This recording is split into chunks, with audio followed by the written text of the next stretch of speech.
What is going on, everybody? This is episode 875 of Pop Culture Crisis. Happy Friday. My name is Brett, and I am here once again with my co-host. Introduce yourself, please. Hello, Crisis Actors. It's Mary, and I would like to say happy Friday, TGIF, Crisis Actors. We have a good send-off to the weekend today. I was very surprised last night when Justin Bieber announced his new album, and it kind of reignited the Belieber in me. It was just hibernating, but always ready to reawaken. This happened when we were sitting in the car. Me and Olivia were sitting in the car waiting to go into Superman, and I said, quote, "I'm a believer." And she goes, "I'm going to tweet that." I said, "No." You're not. You don't want people to know that you're a believer? No, because I just said it now. I said, if anybody's going to tweet that and get engagement, it's me. Well, look, the believers who believed in between the years 2009 and maybe 2014, they know what it's like to be a hipster, a true hipster. I believed before it was cool, and now everyone is hopping on the Bieber train. When it was socially unacceptable to be a... It was, and it actually was. I'm not even kidding. Like, people bullied me for liking his music, for wearing his merch, that type of thing. I didn't know anyone else who liked Justin Bieber back then as a kid, and now it's all cool, right? I always respected that as an artist, he was somebody that had to basically figure out how to be an artist after his voice changed. Because he turned into a very different artist once he grew up. A lot of artists start out as kids, though. I mean, Michael Jackson did that, of course. And I think if you're gifted with incredible skill at singing prior to puberty, it's going to stay with you after your voice changes. It's just going to sound slightly different, you know? You're not going to lose the muscle memory. It was always the kind of the starkest contrast. Like, you ever notice, like, there's people who like one genre of music, and like people who like genres of music will like hate on other genres of music?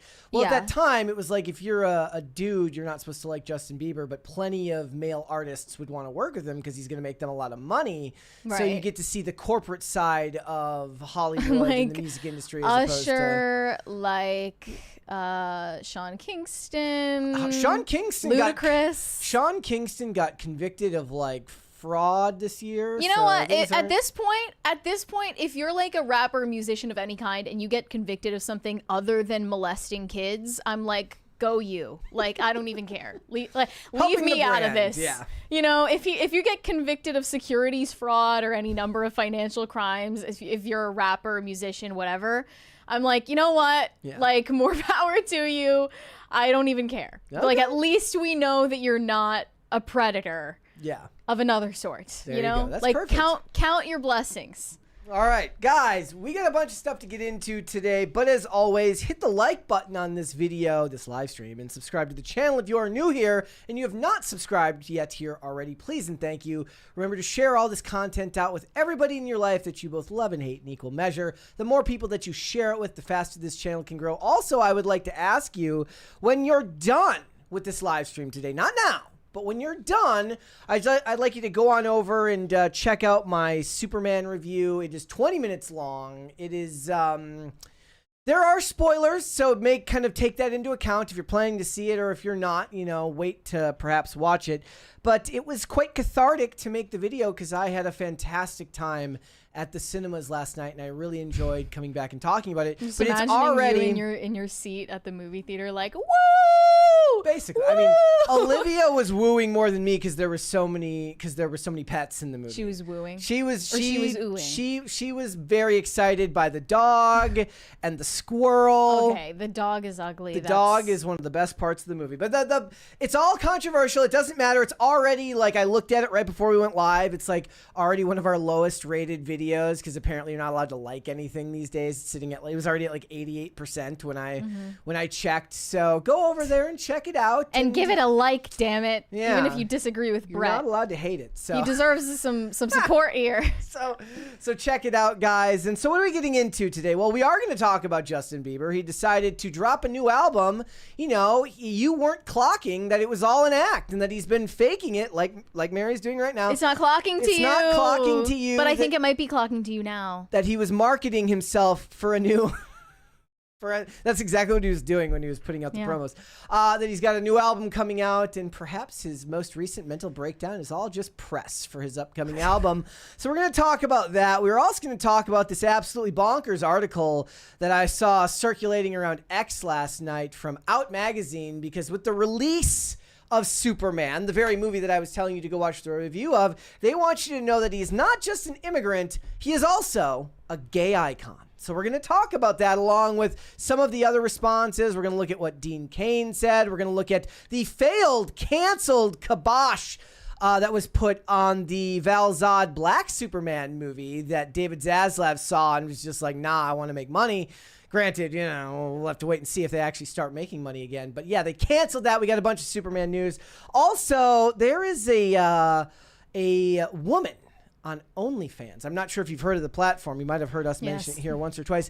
She is being accused. Her name is Natalie Reynolds, and she is being accused of destroying a marriage.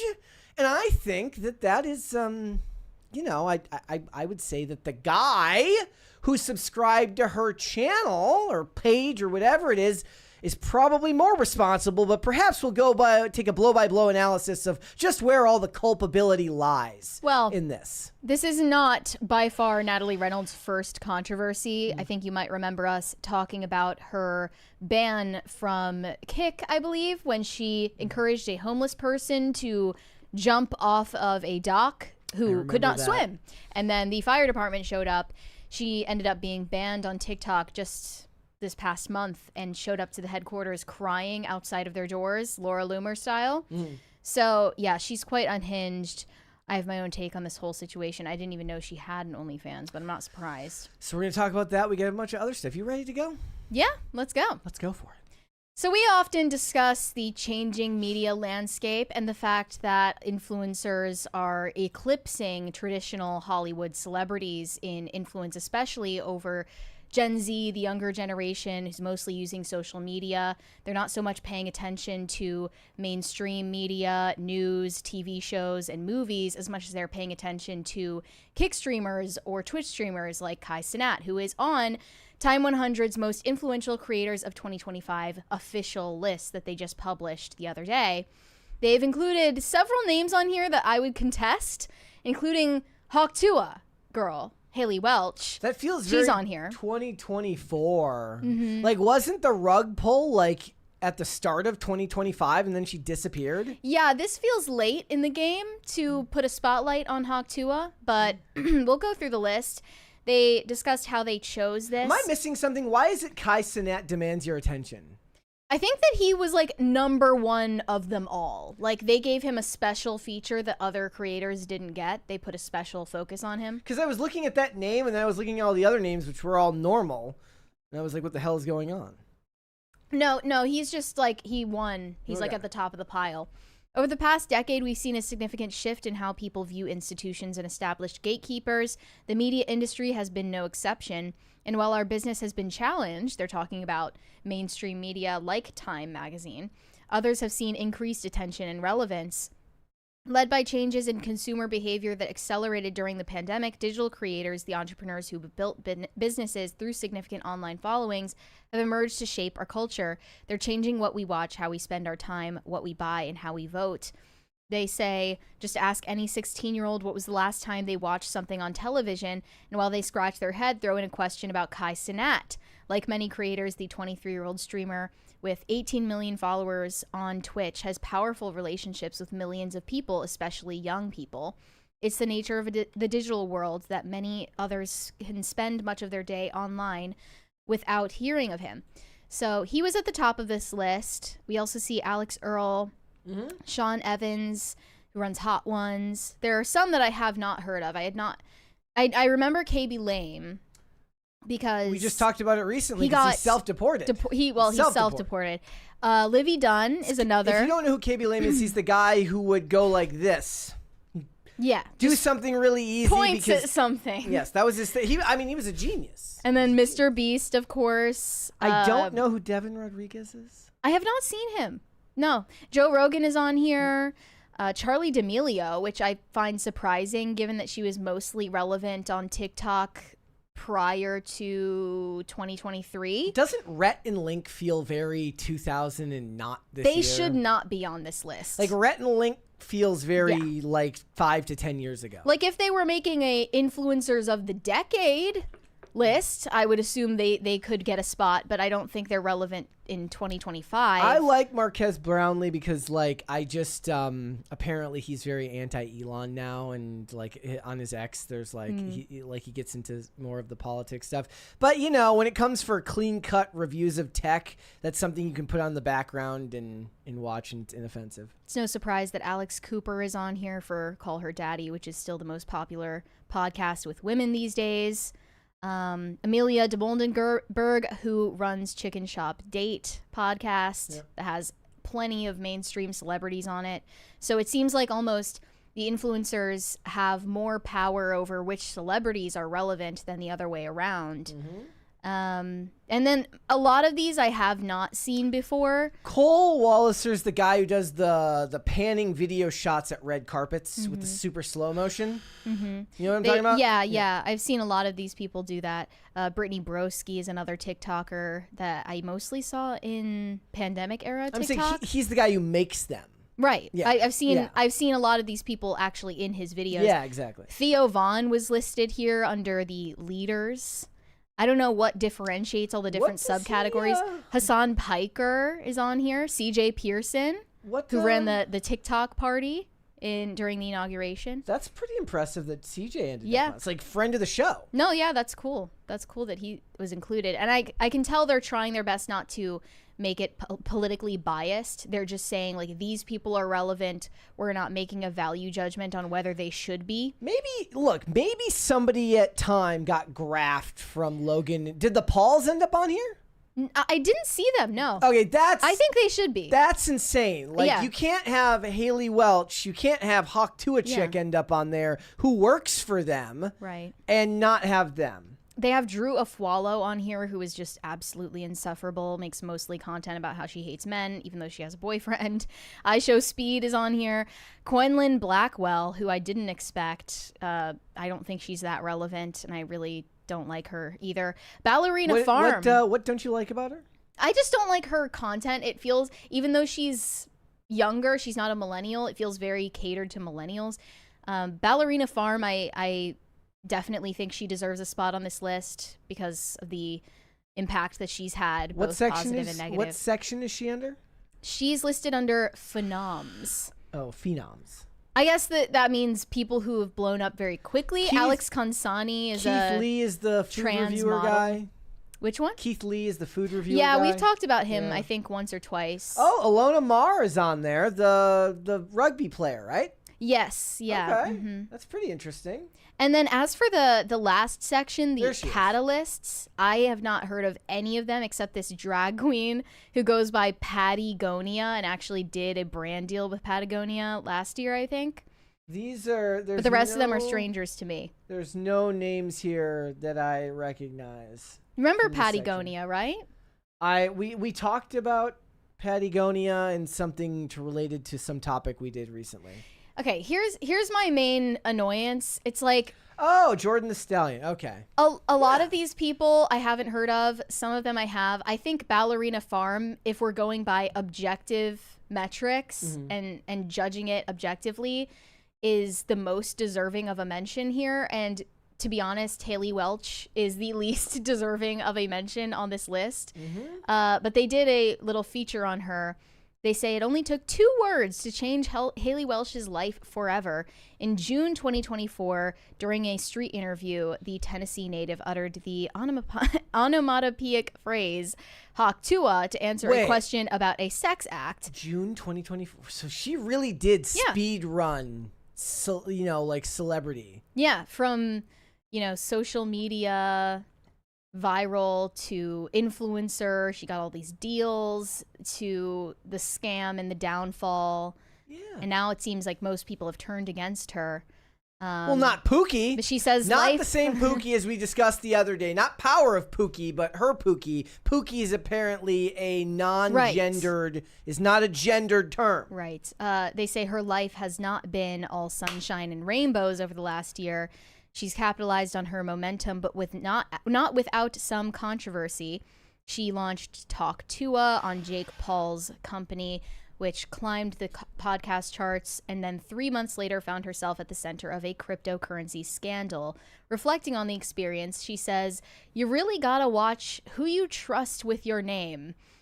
I think her own fans would probably think they have to watch who they trust if they fell for the rug pull. No diggity 24/7 is right. You know what makes this list fraudulent? No Costco guys. They're not on here, yeah. What the boom? Yeah, and they're working with huge companies, and they're huge. Their lives have transformed. Haley Welch is just not very intelligent, and I think she probably was taken advantage of in the crypto scam. Like, she probably had no idea what was going to happen to her followers who fell for it. And supposedly now she says that she hopes to do something good and inspire other people to do good. That's my whole purpose. And now she has reportedly sold her X account, her Twitter account, whatever you want to call it. These screenshots show a DM to an account called Up Only Memes saying, "Would you be interested in selling your X account for $325,000? It's a lot of money. Yeah. And then Kangmin Lee said, "Hawk Tuah viral moment, instant fame, starts podcast, scams millions through crypto, silent for months, sells her social media accounts and disappears. Boom. She did a speed run of a get-rich-quick scheme, and now no one is talking about it. Sensational. How did she do it?" No Tiffany Gomez. That would have been 2024. Moist Critical is pretty timeless, though. I thought that Tiffany Gomez was 2023. Was it? That was Okay. 2023. So, yeah, I don't think she would be on this Oh, list yeah, it would either. have been 2023. Holy shit. Time Ballerina flies. Farm posted on Instagram about her feature in the creators list, saying, "Social media is fascinating. It can pick you up and then knock you down and pick you back up again. I get to share with people all over the world about what fills my heart: cooking, motherhood, growing food, family. It's been 8 years since we bought our first 4 pigs and started posting. Can't wait to see what the next 8 years bring. Thanks for your unwavering support." And she really has been put through the ringer in the past year. Yeah, she has. I mean, for undeserved reason. Her lifestyle choices make her an easy target for people in that industry. Yeah, definitely. Nara Smith is going through the same thing. I think that Nara Smith actually should have been featured on this list. Okay, let me ask you. I mean, I probably should have asked you to think about this beforehand. Who's maybe another 1 or 2 people that you think got kind of... Can you think of anybody off the top of your head? It's kind of putting you on the spot here, because it's like whenever people ask a question, like in the moment, they're like, "What's your favorite this?" I'm like, you know what? If we were being objective, maybe someone like, what is his name? The guy who makes the conspiracy videos. He was actually on our show when we weren't here. Yes. Ian Carroll. Yeah, Ian Carroll. Like, if we were being objective in the numbers and the influence, especially with his Joe Rogan appearance, I think he probably would have been featured on this list. Yeah, I mean, they put Theo Vaughn up there, but I also I think of an Andrew Schultz as being in that same realm. Maybe not, obviously not to the level of a Theo Vaughn, but they're in the same sphere of people, or any of the the Nelk boys or any of that stuff. Was if they're talking about can sway your vote, this was the podcast election. So realistically, it should have been the people on the other side of the aisle that would have been the ones to change your opinions on that. Right. And definitely noticeable that they passed over the Paul brothers. But who would it be if you had to pick between Jake and Logan? I think that is more, the thing about it is it kind of depends on where your entertainment is. So if you're a boxing fan, you're going to say Jake Paul. But if you look at what Logan Paul has done to transition over into WWE, where he didn't just show up as an untrained celebrity, he thrived and became legitimately good. I listen to a lot of wrestling podcasts where they will say look, I'm not saying I like the guy, but he has a knack for this that goes beyond just dumb luck. He's very, very good and can carry a match. So, you know what I would do? I'd put them together. I would put them together as a package. They would hate that. They would. And they've tried their very best to differentiate themselves from each other, because for so long they were always mentioned in the same sentence. And Jake Paul was even blamed for Logan Paul's Sewer Slide Forest controversy because people didn't know the difference between them. Yeah. Which would have been really difficult for him at the time.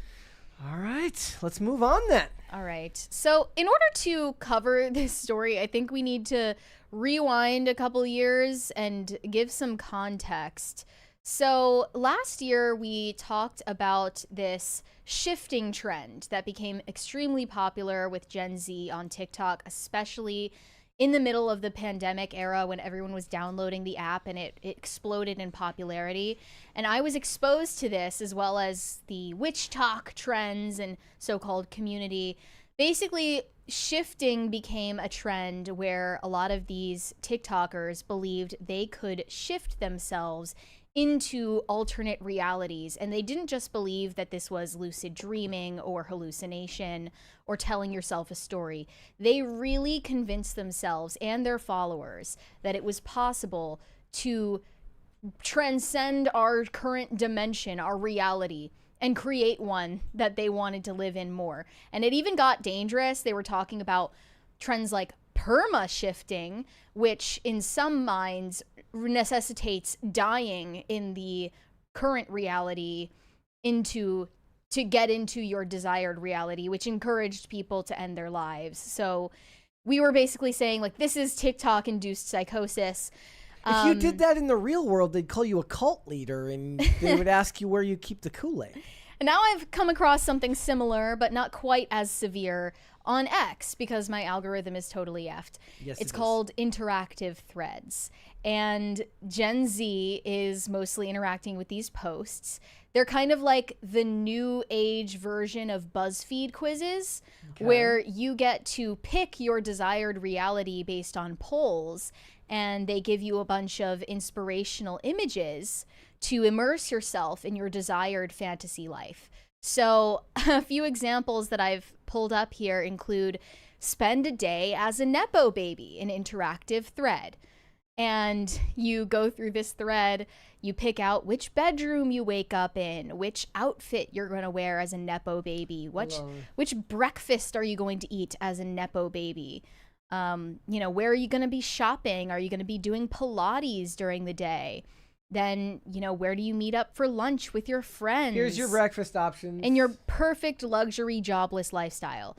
And then another one that I sent you, Brett, is spend a day with Taylor Swift, an interactive thread. It's 9 a.m. Okay.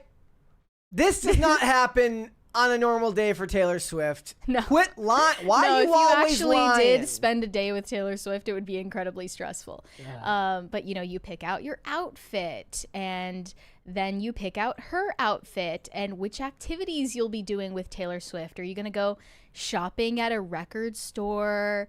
You know, where are you going to go with Taylor for brunch? And here's the activities. So which rom-com do you want to watch with Taylor Swift? And we're going to go get your nails done. What are your nails going to look like? Wait, so you're telling me that all this so you can go to a Barnes & Noble with Taylor Swift? Yeah. And buy Moon whatever milking farm? You know, personally, if I were to spend a day with Taylor Swift, I would want to be in the thick of it. I would want to be on tour with her. I want to see her yelling at backup dancers. Seeing, like, the real version of Taylor Swift. But, yeah. So they're just choose your own adventure books, but exactly. they're not bound to books. Exactly. It's choose your own adventure Pinterest style. Oh, it's brunch time. Another one is spend your day as a princess, an interactive thread. Then you pick out your kingdom and you pick out your princess bedroom and your pet. And you pick out your makeup and your tiara. It's like playing dress up as a child. Another one is spend a day in 2020, an interactive thread. It's all about nostalgia from the pandemic, when COVID hit, the streets are empty, the news is buzzing, everyone is in a state of confusion, but that doesn't end the fun or the will to live. I mean, I'm not gonna lie. I get nostalgic for 2020 sometimes. I do. You know, you wake up to a notification from one of your apps. Which one is it? Oh. What are you having for breakfast in the pandemic? What are you going to be playing on the news about? Or are you going to choose to watch news about COVID, about BLM, about the presidential election? On lockdown, nothing much you can do than have all the fun at home, but the lockdown has sparked an interest in a hobby. Which one are you learning on YouTube? And you can pick like video editing, cooking, baking. You're finally craft. This is just sad. You finally moved out of your parents' house. Learning a new language.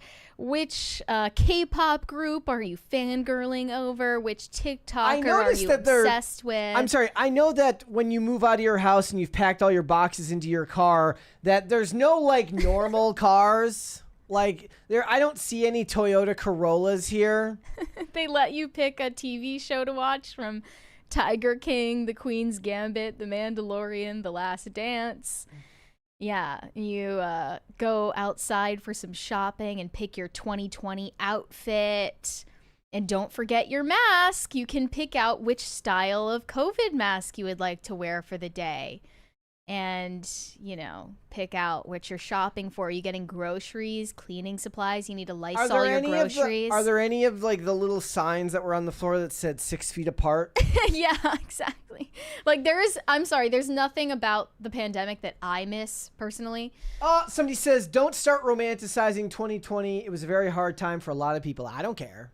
I'm sure a lot of things like there have been times in my life that life was really hard. I'm not going to stop you from romanticizing that time. The only one that actually is kind of depressing was you finally moved out of your parents' house. Interactive thread. I noticed that I don't see the crocheted mask from Alyssa Milano on there. No. Yeah, this one's legitimately sad. Moving out of your parents' house.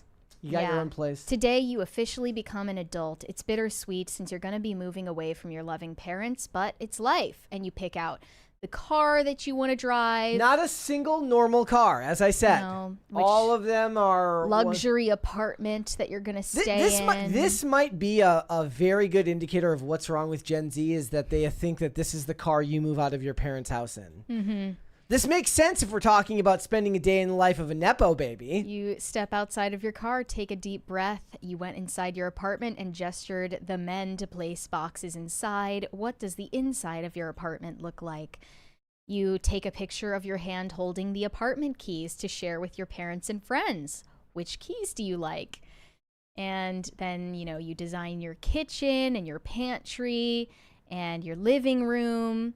And then you end the day ordering some DoorDash. Because you can't, even in a fake world, you can't cook.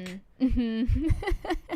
And then you design your bathroom, the works. You know, it's a multiple day fantasy that you're engaging in here. This is, look, I know it's not true of everyone, but there is this delusion about, didn't we talk at some point about like how much money each generation considers like comfortable to live on? Yeah. And Gen Z was like $500,000 a year or something like that. I forget the number that they listed. It was an insane amount. And there's like, we've talked a lot about the nihilism of Gen Z, and we equate it back to the economy and to all of these other real world factors, but maybe it's their fake world factors. Maybe it's their inability to understand what the real world actually entails, because they've spent their lives watching through screens of people with opulence and more than they possess, thinking that it's just this close. Mm-hmm. That's not the way it is. Yeah, I mean, I think that, to be fair, the Zoomers who are interacting with this content are fully aware that it's delusional, and they are purposefully engaging in the delusion together. I saw some tweets about it saying, I love interactive threads. Yes, let's be delusional for a minute. Another one said, I love interactive threads. I want to spend the day as an unemployed girl living with her parents. Absolutely. Another one said, these interactive threads make me realize I really am just a girl who was born to live out the rest of my life not working and just doing coquette core activities. Another one said, if only life was as easy as interactive threads. But now there are some who believe interactive threads aren't inclusive enough. Of everyone's desires and goals. In fact, one of them was Doesn't that mean you could just make your own interactive thread and boom, it's inclusive? That's the entire point. Okay. But one of them was about building your future life and asked you which picture would you want your kids to look like. And a Gen Zer responded, I don't have kids in my future life, and I'm kind of tired of interactive threads encouraging societal standards. So if you really want to be inclusive, add no kids in your choices. Not everyone sees themselves as parents in their future. So add your own that's like, fuck them kids and move on with your life. Do it yourself. But no, I mean, I think the point of the interactive threads and why they've gained so much traction is that you can just passively consume the imagery and really surrender yourself to the fantasy life because you're not able to face the reality that you live in. It's a dissociative practice. Then, like, maybe is this mostly, this had to be mostly women. It's like writing fan fiction about yourself. This has to be mostly women. Yeah. This can't be men. Oh, for doing sure. this. For like, sure. There's a pragmatism to the male worldview that precludes this. Yeah. Like, yeah. You should feel like, it should feel like a waste of time if you're a guy doing something like this. I mean, it should feel like a waste of time regardless. I mean, but I feel like less so for women. I do see why women are more attracted to this type of content. Because a lot of it is about consumerism. Yeah. I can't. So I mean, I think really the common thread between all of these posts is that it's about disconnecting yourself from reality because it causes you too much anxiety to think about the real world responsibilities it takes to achieve any of the things in these images that you're scrolling past on Pinterest. So they're paralyzed by want and fear. Mm-hmm.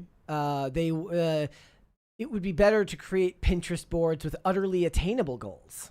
Yeah. And encourage yourself to work towards them. Yeah. Like, don't create a Pinterest board with the world's biggest house. Create a Pinterest board with a crappy shack. I mean, some of these are... to be fair, I was talking to you earlier. I said, I've been watching a lot of, like, mini docs. And one thing that seems to be true about every domestic terrorist in American history is they all buy some cabin in the woods for $5,000. So maybe you don't want that. Like, maybe you don't want that. But also, it's like, the point is, like, we've priced everyone out of that. Mm-hmm. To be fair, a lot of those guys, they built their own cabins on land that they bought for like next to nothing. But the point being that none of them would build their own cabin. They didn't even bring their own furniture into their new apartment. They paid somebody else to do it in a fantasy rather than actually just bringing the furniture in themselves. Maybe the male version of this is them actually carrying the furniture in and paying their friends in pizza and beer. There was no post about like your friends help you move. Pick which group of friends that you want. There was no post like that. Yeah. So I mean, some of these interactive threads are more unhinged than others. I've seen like spend your day as a special ed student interactive thread, or spend your day as a top earner on OnlyFans interactive thread, things like that, which I don't think should be aspirational at all. But regardless, it's people choosing to dissociate from reality. All right. It's kind of sad. All right. What would you like to see, cringe or cute of the day? Let's see cute first. All right, we will do cute first. Here we go. Put this up here. From Deadman, there's a refund in my hamper. Wait, where is this a cat? Is its name Refund? Oh, I couldn't tell at first. I almost thought it was a hamster in a hamster wheel. It's very cute. It's very cute. Love Refund. It's like, it looks like that could hurt though. It's like legs are stuck in the... Cats love getting themselves stuck in places. It's like the pictures of like why, like when I was a kid, like why you were never supposed to throw like the plastic things that kept bottles into the ocean because sea life would get stuck in it. I did this multiple times as a kid. I would put my legs in between the banisters, and then I would get stuck like that and freak out. Not your head? No. Not your head? I don't think my head would fit. Yeah. Better then. All right. Cringe of the day. I'm going to start with this photo from the White House, which was extremely cringy. Okay. The symbol of hope, truth, justice in the American way, Superman, Trump. Wait, let me see that close up. Oh, okay. Yeah. Like, did they fatten him up? I hope so. They should have if they wanted. If truth is in there, it should be a little bit bigger. But the point being that you can't like not release the Epstein list and then get mad at everybody and then talk about truth and post this image. It's cringy. Yeah, it's not a good look. No. Sorry. Let's move on. We've got Cringe. Do you want to tell everybody what this is? Well, this is a little 2020 coded. I do love that Jeff Dye posted on it. Oh. Hey, do you want to sit with us? My name's Arson. That's Bug. It doesn't really talk much. Say something, Bug. Bug. Yeah. What are you eating? What? A sandwich? Oh, no, it's okay. It kind of triggers him. If you cannot eat that around them... Oh. Their pronouns are they, it, z, zer. What are yours? She, her. Ugh. Sorry, we don't really like those Bug. I kind of like that they're admitting that they're bigots. It's kind of based. So, hey. This isn't you. Sorry about that. He gets a little nervous. My pronouns are these or and. All right, I got a question. Before the advent of like camera phones, like phones with good video cameras on it, what do these people do in their spare time? Because I don't buy that they would have all necessarily had access to like a video camera and then would have been uploading this to early YouTube. So what is this person doing 15 years ago, 20 years ago, an interactive thread, if you will? I mean, you would be the person to tell me that. You grew up before smartphones existed in every teenager's pocket. Like, I lived in that. what is this archetype supposed to be? What is this person like in the real world? I can tell you genuinely, I have no idea what my life would have looked like in high school if I didn't have the internet and social media. Okay. I don't know. I spent way too much time on social media as a teenager. I have no idea what I would have done otherwise. People are saying... And it turned out for the best. I'm just saying, you know, it definitely felt like I wasted a lot of years on that. So I genuinely have no idea. What would they do? Yeah, maybe chat rooms without the dressing up. They would have been in some subculture. Yeah. You know, that was what it was, like message boards. You had to like, it was more work to be in a fandom or in some type of subculture back in the day. You didn't just type in a hashtag and go find your mental illness. You went and searched for your mental illness. You had to build your mental illness brick by brick. You back wouldn't in have the survived in the hell I was raised in. All right, let's get started.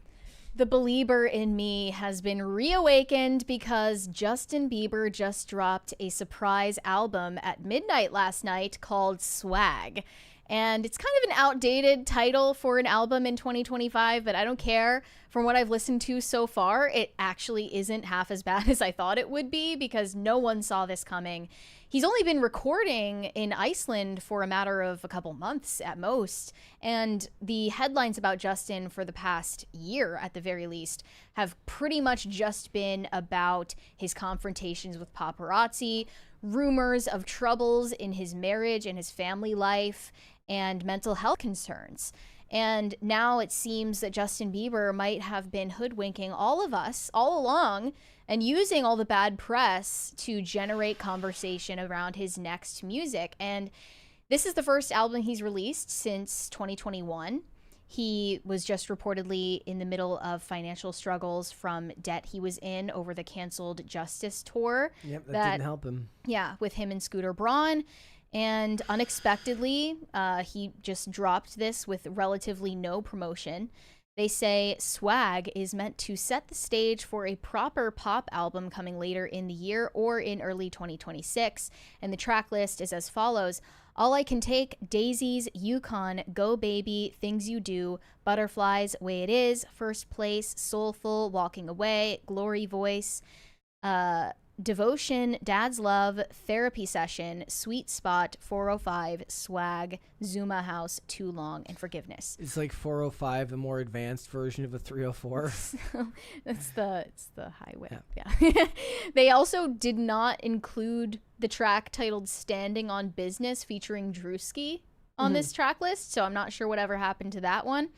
But he did some promotion for this during the day yesterday with a bunch of billboards, and one of them said, "It's not clocking to you. It's not. It's not clocking to you that he's standing on business." He is. You can see it right there in the background. He used actually the remix that we have for the Crisis Party.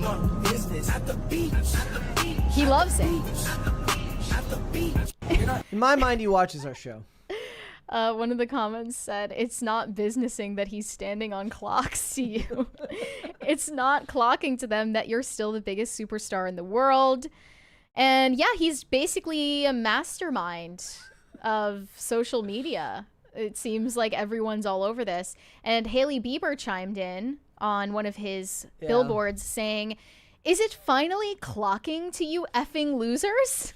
It's a very Valley Girl thing to say. She's taking his side in all of the controversy and saying this is what he had cooking all along when you people were talking about him going through a mental breakdown. All of you were totally off base, and in reality, he was just in the studio cooking up some beats for all of us. I think that she's loan sharking for him, and she needs him to make his money back so that he can pay her back. Well, she does get a personal shout out on this album in the song "Go Baby," which is about her. It starts off saying, "That's my baby, she's iconic. iPhone case, lip gloss on it," referring to her Rode beauty brand. Mm-hmm. And there are a lot of personal lyrics on the album that people are interpreting right now. On a song called "Walking Away," he alludes to a couple hitting a rough patch, but reaffirming their commitment to each other. How long have they been married? It's been since 2018. Okay. I believe. Okay. So that's not like that song would be more worrisome if they'd been married for like 6 months and they're already making that stuff. But you know, they've been married since 2018. They're coming up on more than just a couple of years. There's also seemingly a way that he addressed recent public commentary about his social media behavior on the song "Therapy Session." And he said, "That's been a tough thing for me recently, is feeling like I've had to go through a lot of struggles as a human, as all of us do really publicly. And so people are always asking if I'm okay, and that starts to really weigh on me. It starts to make me feel like I'm the one with issues and everyone else is perfect." That was part of the song. I mean, that's just when you only look at yourself and you're not looking at the world around you. You need to have you have to have a wider perspective of everything to understand that everybody goes through that, not just you. Now, I do question the sincerity of the song that he dedicated to his wife because of a recent video that he posted with Sexy Red, who is featured on this album. And this was just earlier today, captioned, "At Sexy Red, I love you, friend." Faded in this video, don't judge. And they are he's kissing her on the forehead and hugging her. And one of the comments said, "I'm sorry, but this is not appropriate for a married man and dad." Yeah. I agree with that take, personally. But look, I went and listened to a couple of the tracks so far, and I actually played part of one for you. And I think it's really good. Yeah. It's better than anything you could have expected in such short notice. It's on brand for his music, especially, you know, once his voice changed. It's R&B in tone. And the song "Go Baby" is really good. And it reminded me of the 1975 just on the production side of things, but it is characteristically like Justin Bieber R&B. And it reminded me of a track called "First Dance," I think, from his first EP, My World, when he was a kid, that featured Usher. So maybe this is a bit of a return to form for him. The caption looks like he's explaining to us that she's a friend. Leave him alone to live his life. His wife isn't complaining. Then why are you guys? You don't get to post stuff on the internet and then just have people be like, "Now, why are you complaining? He's just living his life." No, he's posting about his life. I recall when he posted the Sexy Red video earlier today, the caption did not say the word friend. He edited the caption to add the word friend after "I love you." So that is a little weird, and personally, like, I wouldn't like that if I were his wife. I wouldn't take kindly to that. But Hailey is still standing on business. Hailey is still standing in solidarity with him publicly, so I don't know. I like that one. He says, "You're a dad, you're a husband. It just doesn't seem like it's clocking to you." It's not clocking to him. Yeah, He's another got more one clocking to said, figure out. I feel sick and I'm not even married to this man. Yeah. Another one said, I don't think he's being sexual about this, but this song is not clocking. He's so talented, but the outfit, no. I'm a big fan of Justin Bieber, but this is not it. Another one said, Haley is stronger than me. Yep. It's not clocking to us, Justin. Doing billboards as advertisement is so not current year. Yeah, but it almost doesn't even matter because he can kind of just generate the relevancy on his own with his star power, his name recognition. Like it's funny. Even if he totally F's up how an album promo is supposed to work, people kind of don't care. Like it always made sense when Tim did the billboards in like Pennsylvania because he has a lot of people that listen to his show that are on the road. Right? Like truck drivers or people that would necessarily like his stuff. So that's like your market share is like right in front of those billboards. But like Justin Bieber. I mean, it's more for social media. Yeah. Anyway, Yeah. it's not like anybody pays attention to billboards in Times Square. Do you so we live by this one billboard that changes more than it's not a digital billboard, it's a regular billboard going into Frederick and it changes like every 2 months. Like it's a different billboard every month or two, and I'm just like I'm still waiting Must for the sell day. for a lot. I wanna be the person who gets to see them working on it. Like I got to start finding manufacturing reasons to be driving into Frederick at like 4 in the morning. Like I don't know when they get out to do those, but I assume it's in the middle of the night most of the time. Yeah. So I want to be out there to watch one of those change. Yeah. I think it'll be important to watch how Justin Bieber promotes this album going forward, if he's going to tour on it, because he definitely... He should be touring. He needs if we're to believe the headlines about his financial struggles, he definitely needs the money. I also believe that if the mental health struggles are real, then he needs to get back to work. True, but at the same Idle time... hands are the devil's plaything. At the same time, as we talked about yesterday, the touring lifestyle and the lack of stability that is intertwined with that is not the best for someone's mental health either. And it's not great for family stability. They just had their baby back in August. Maybe the idea is maybe he should do something smaller, like purposely do like a smaller event venue tour. Small like arena tour within not even arenas. the States. Like, yeah, like the last time he was on stage, he was, I think, performing with Sexy Red. I think it might have the been Justin Sexy Red. Bieber State Fair tour where he goes and Back in performs May. at all of the amphitheaters in America. No one would like I that. know.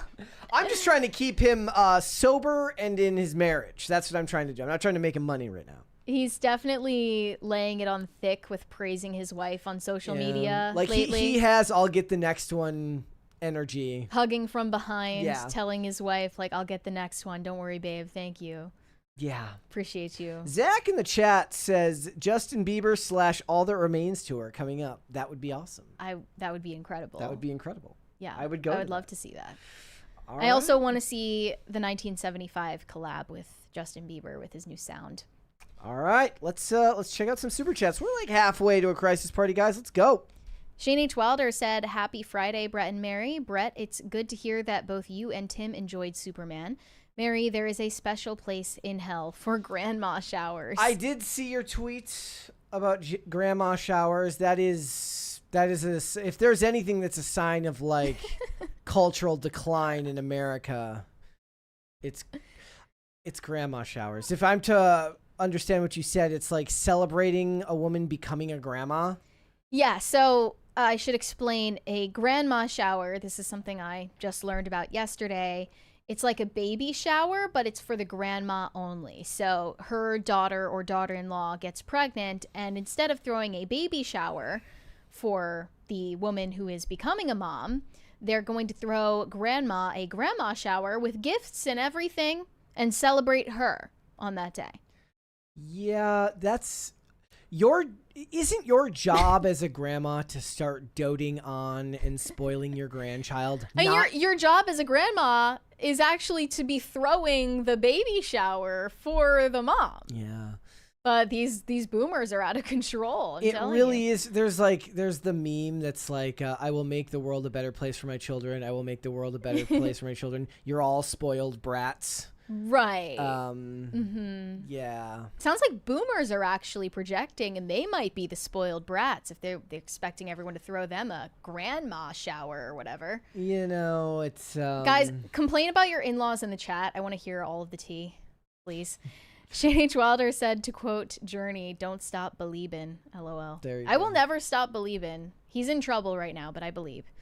Corey Anderson said, "Mary, you are a beautiful young lady. Have you thought about giving yourself a facial disfigurement so other ladies have a chance?" Have you ever thought about self-harm so as to like make life easier for other women is what he's asking. No, I have not thought about that, and I am not going to. Don't worry, I do all the time. I think about that regularly. Hold off on the rest, and we'll come back after the fact. Okay. Like, again, guys, we're a little over halfway to a crisis party. Let's go. All right, guys. So, as you know, Pride Month is over. It's well over now, but queer media has not taken a breather in jumping on every opportunity to make everything gay, including Superman. They have just published an op-ed in Out magazine explaining all of the reasons why Superman is actually not just an immigrant, he's also a gay icon. He is an icon for the LGBTQIA2S plus community. And this is doubling down from other claims that Superman has gone super woke and all of the uproar in conservative media over Superman right now. Yeah. Mainly stemming from James Gunn's comments, and we'll get into other comments after this. But here were their explanations for ways that Superman is and always has been a queer allegory.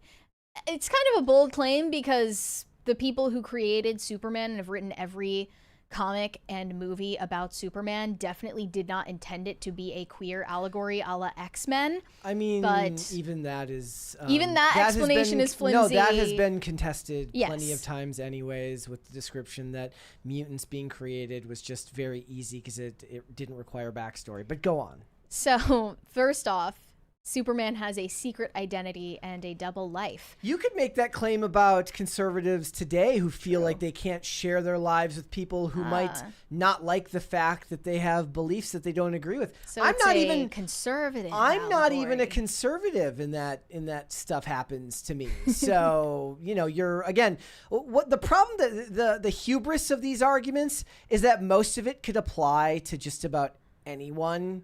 Like, they're like people who feel othered by society, as if we didn't have generations we haven't gotten of, there yet.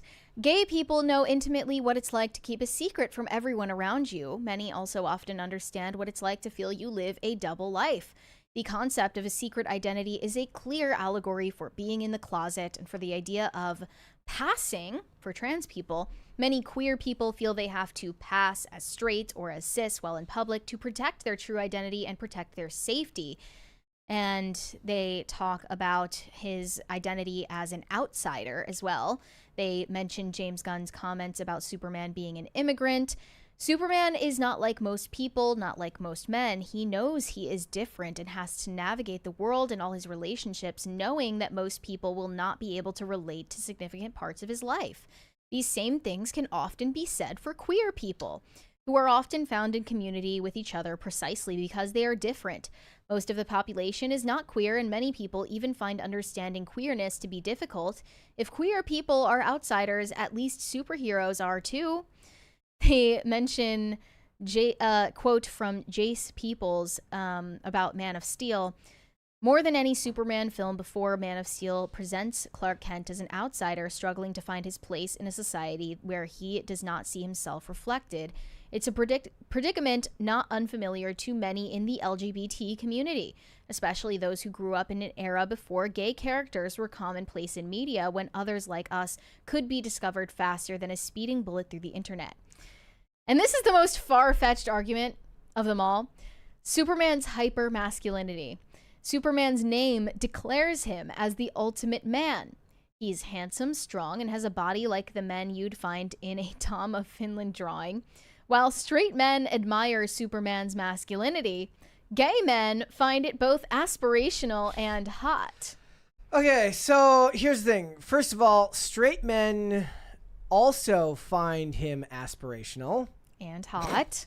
The point Okay, being, there's no denying that there's a little something homoerotic about superheroes in general. the point being is that the masculine power fantasy is the idea of being on the plane when the terrorists are there and saving the day. That's got very little to do with masculinity and everything to do with what you view your calling as a male in society, meaning that you as a man cannot help but think about those things. I would question any dude who hasn't at least had that thought at least once, because it is ground into us from a young age, you know, that being a protector or being somebody that will sacrifice himself for the good of others is a good thing for a male to be. It's how families are built. It's how generations are then continued onwards through that self-sacrifice. It's why one of those discussions, I remember like last year, about the woman who was she was at like a restaurant outside and she was getting robbed, and like men didn't help her, right? Like there was a man who like escorts the woman he was with in his table to safety, Right. and doesn't help her. And there was an uproar about what was his place to do. And it was everything from he should have absolutely done something about it, with a lot of people being like, if it was me there, the blustering online, right? If it was me there, that threat would have been neutralized in like 5 seconds. And then other people saying that his responsibility is to his wife and his children, or his whoever he was with there, and it's his job to make it home. Now, that's just a more nuanced version of this discussion, but Superman's ability to project hope in goodness and save the day is something that resonates deeply with men, because it's something we all wish to be, and it has nothing to do with the sexuality of the men. Right. I mean, I think that the writers of this piece are more so referring to David Cornsweet's bulge in those Yeah, I bleached know. paparazzi pictures than anything about Superman's character as a man. They're talking about his physique. So, yeah, there's a difference in what they're focusing on. And they also, of course, mention the Superman costume, spandex, a bright cape, and underwear on the outside. Did I describe Superman's costume? Or an outfit that you would see at any Pride festival? Of course, gay people are often drawn to the fashion sense of superheroes, and Superman's costume is one of the all-time greats.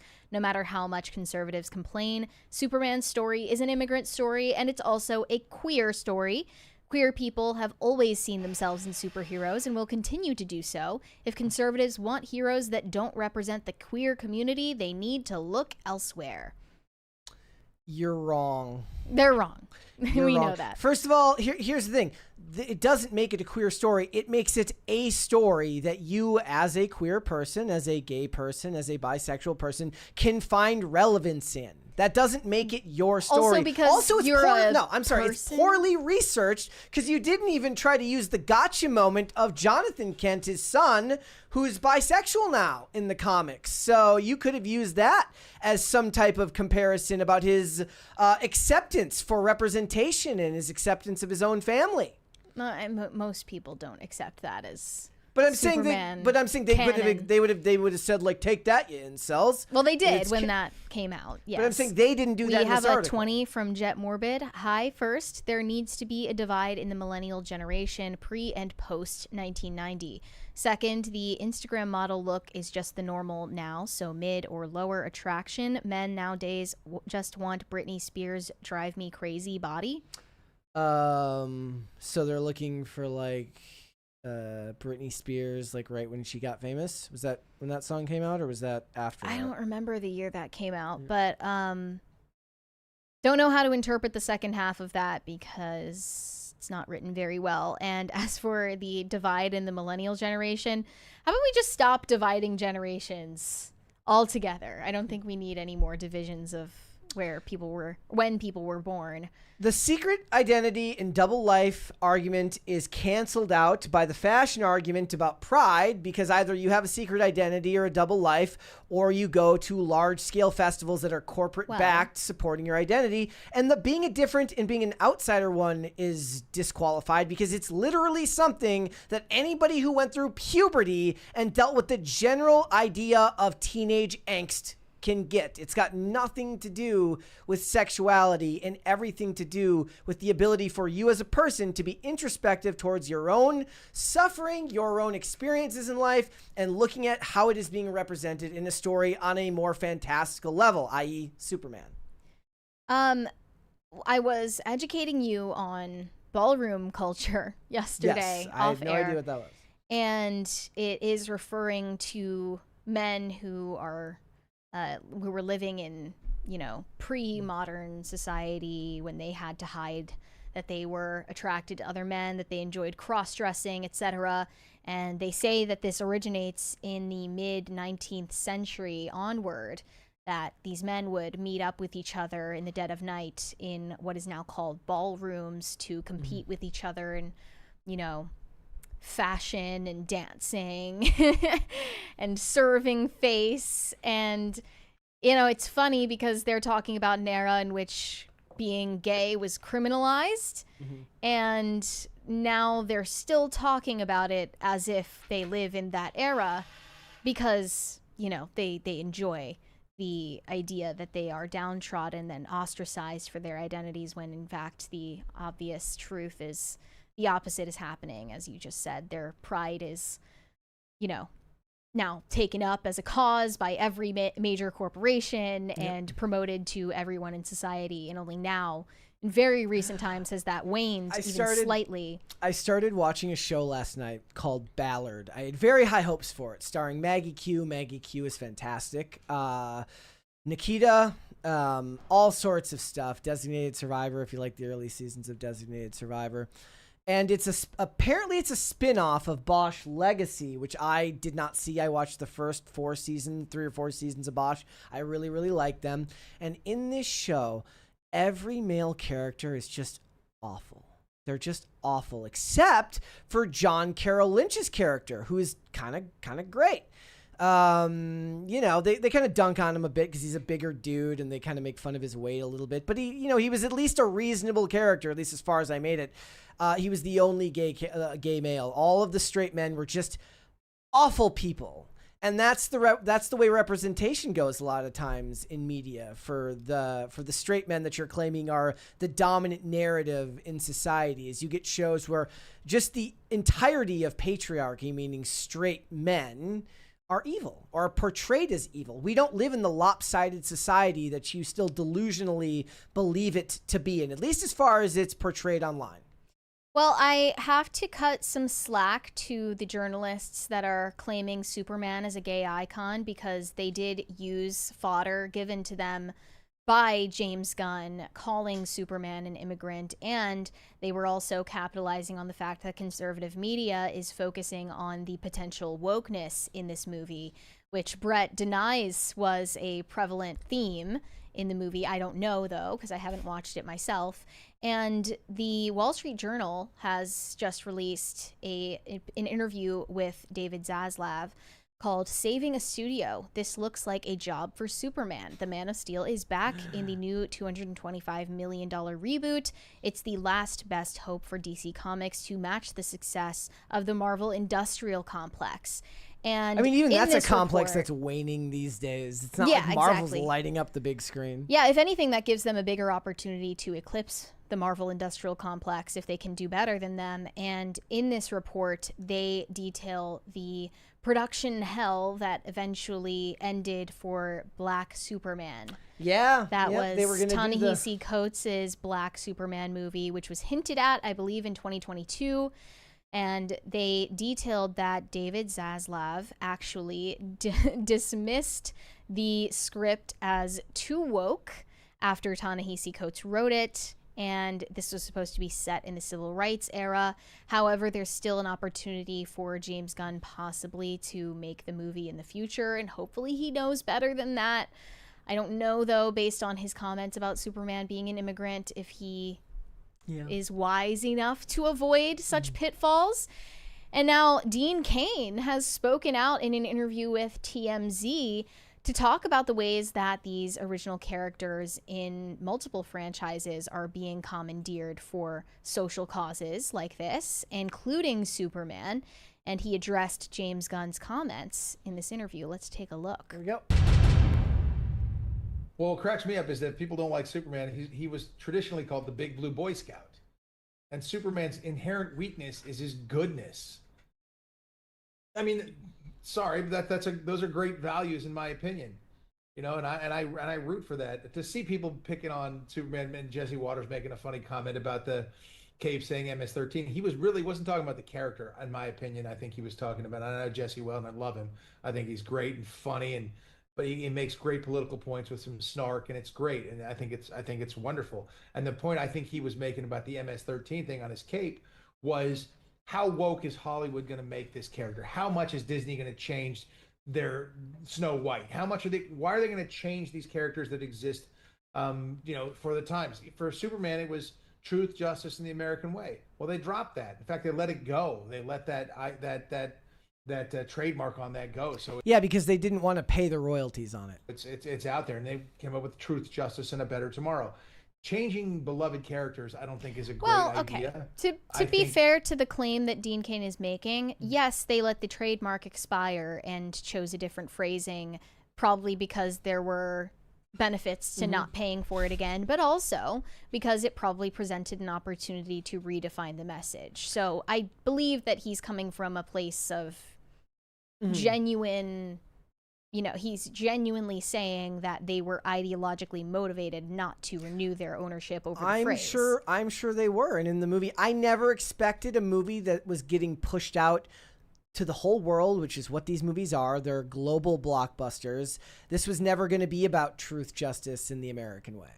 It was never going to happen, not just because of the copyright, but also because they would have looked for a way to make it more ubiquitous, which they did. But to be fair, they also don't use the vaunted, unless I missed it, truth, justice, in the human way, though there is a lot of talk about humanity and what it means to be human, and empathy, and these types of things are heavily kind of focused in the film, because Superman is a beacon of hope and empathy, and he wants to save everybody in the movie. Though it would have been really funny if, like, he only saved Americans. I would have laughed at that. But that isn't the point. The point is he has to save the people from not Israel, Palestine, / not Ukraine, Russia, / not India, Pakistan, from each other. And it actually felt more to me like Captain America Civil War, which is when Captain America talks about how he can't just sit by and watch a conflict happen. If he can save lives, he's going to do it. He's not going to let the government decide whether he's able to or not. So it felt more akin to that plot than anything else, but it didn't feel political in that way, though there's some great references in there that I'm sure, depending on what your worldview is, like, it's probably a little bit of a political Rorschach test. They were like, how did James Gunn make this whole movie about Israel and Gaza, Israel and whatever before it happened? I was like, because he didn't. Because you're insane.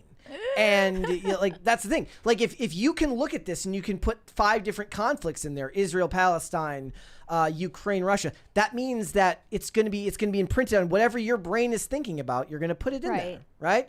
And if it's vague enough, then that's just the type of storytelling it was. I love this movie, and I disagreed with the idea that the movie was woke, and I encourage you guys after the show today to go watch my review for why. It's funny how people who haven't watched it yet are the ones telling you that you're wrong and that it is woke. Well, no, here's the thing. That's when I made a point in the review. I said, look, you could ask, Tim will reject this. He says there's a definition for that word. I said, no. I could get 10,000 people on the internet telling me that something is woke and give me 10,000 different reasons why that is. That's BS. Like, you can have a strict definition of it that you follow, but there are people who are just like, there was literally a meme the other day from the Babylon Bee. It says Jurassic Park gets woke, puts a woman in the movie.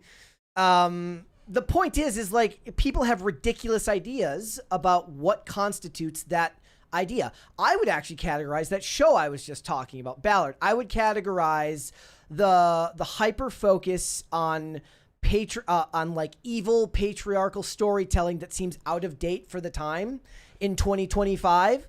And all of the male characters are evil, and the one male character that isn't is gay, and all of the women save the day. That's something I would categorize that way. But I don't use that word lightly. I very rarely ascribe that word as a definition for anything.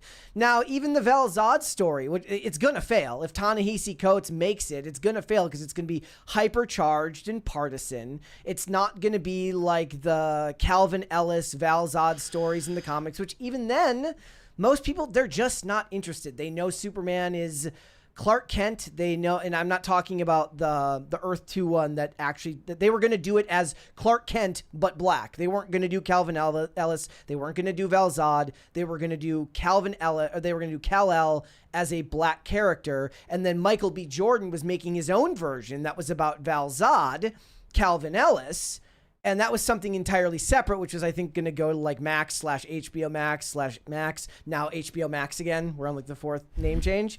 There's no way that you're going to make everybody happy with this stuff. My point when I was describing this film, I said, the type of person you are is going to dictate whether you like this movie. If you're like me and you're more sentimental, and just the act of Superman wanting to protect literally everyone, every human, every animal, every robot, every creature, and David Corenswet's portrayal of that as inspiring. If that's the type of thing that you like, it will gloss over the story faults of the movie.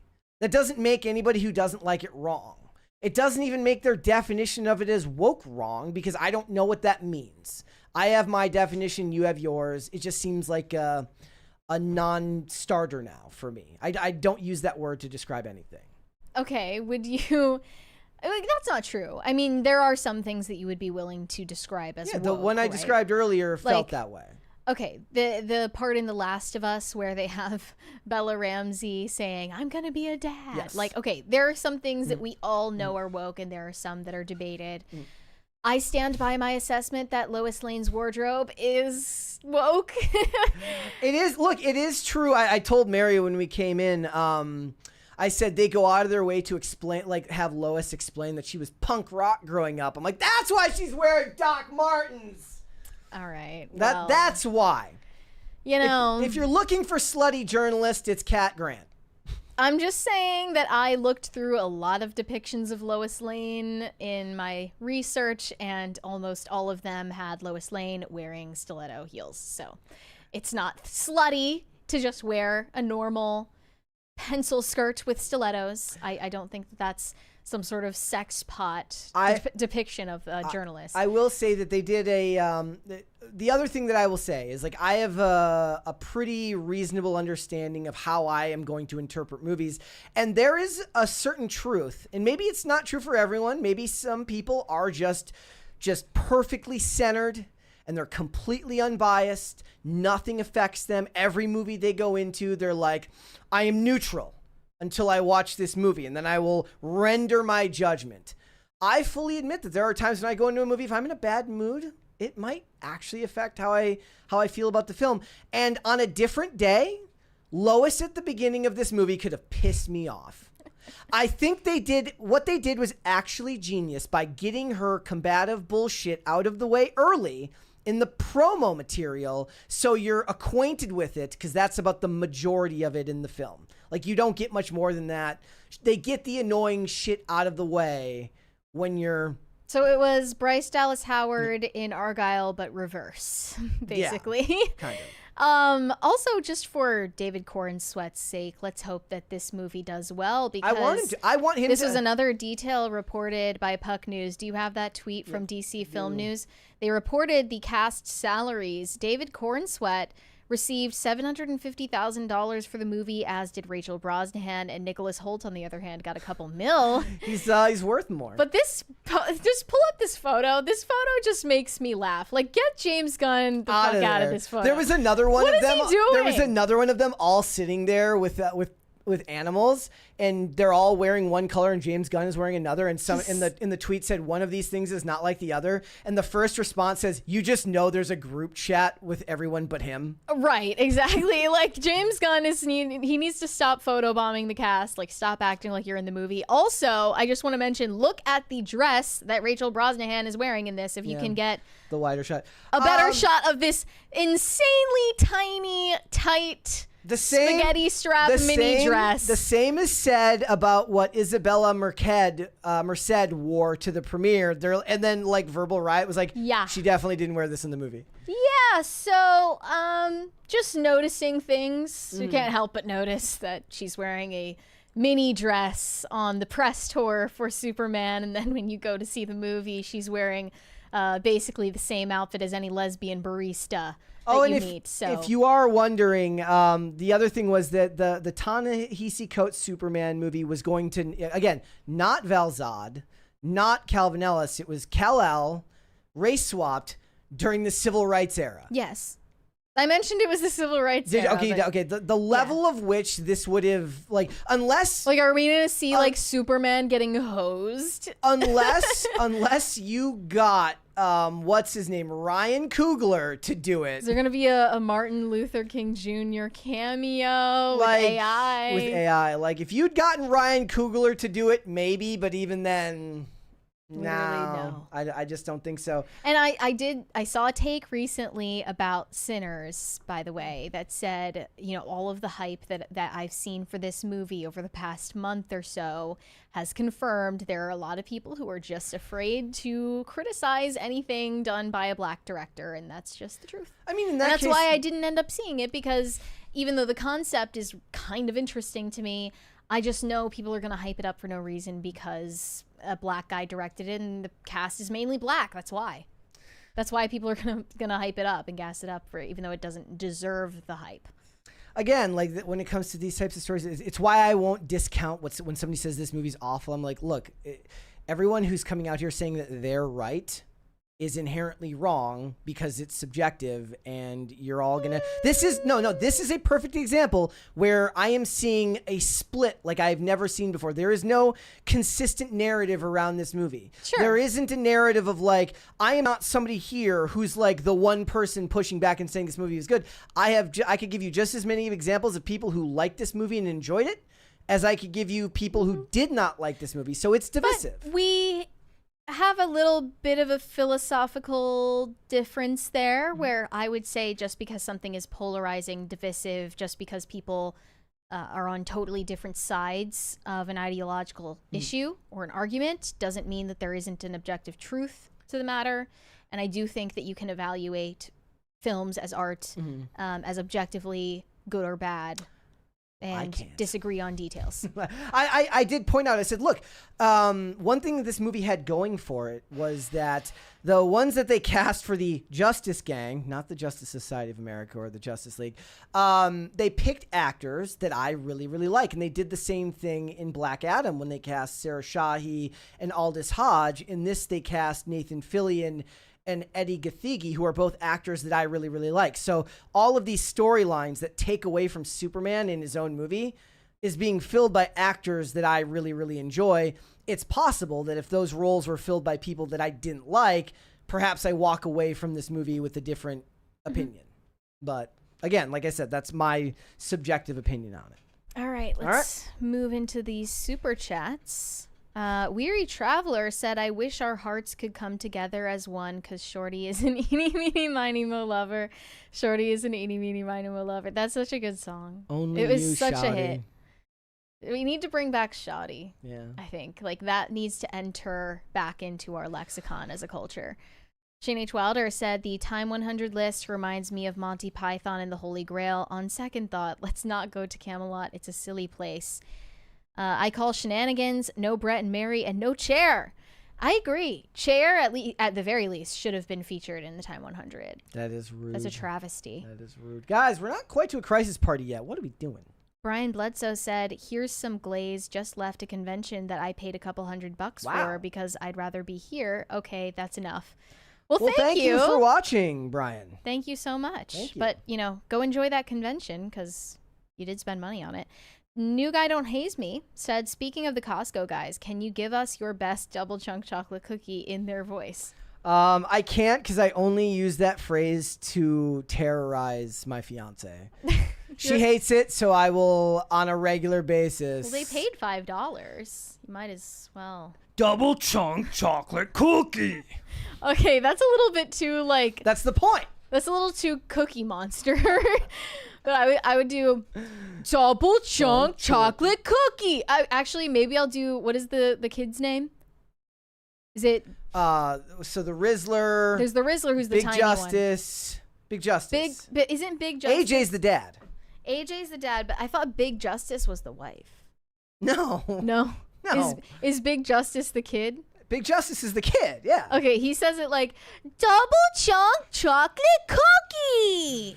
That's They all just like they're being held captive. I said, like, when that kid's voice breaks and he goes through puberty, it's over for their brand. Yep. Shane H. Wilder said the time spent in a thread pretending to learn a hobby could have been used actually learning a hobby. Thanks, I hate it. Go live life. You're right. I agree with you.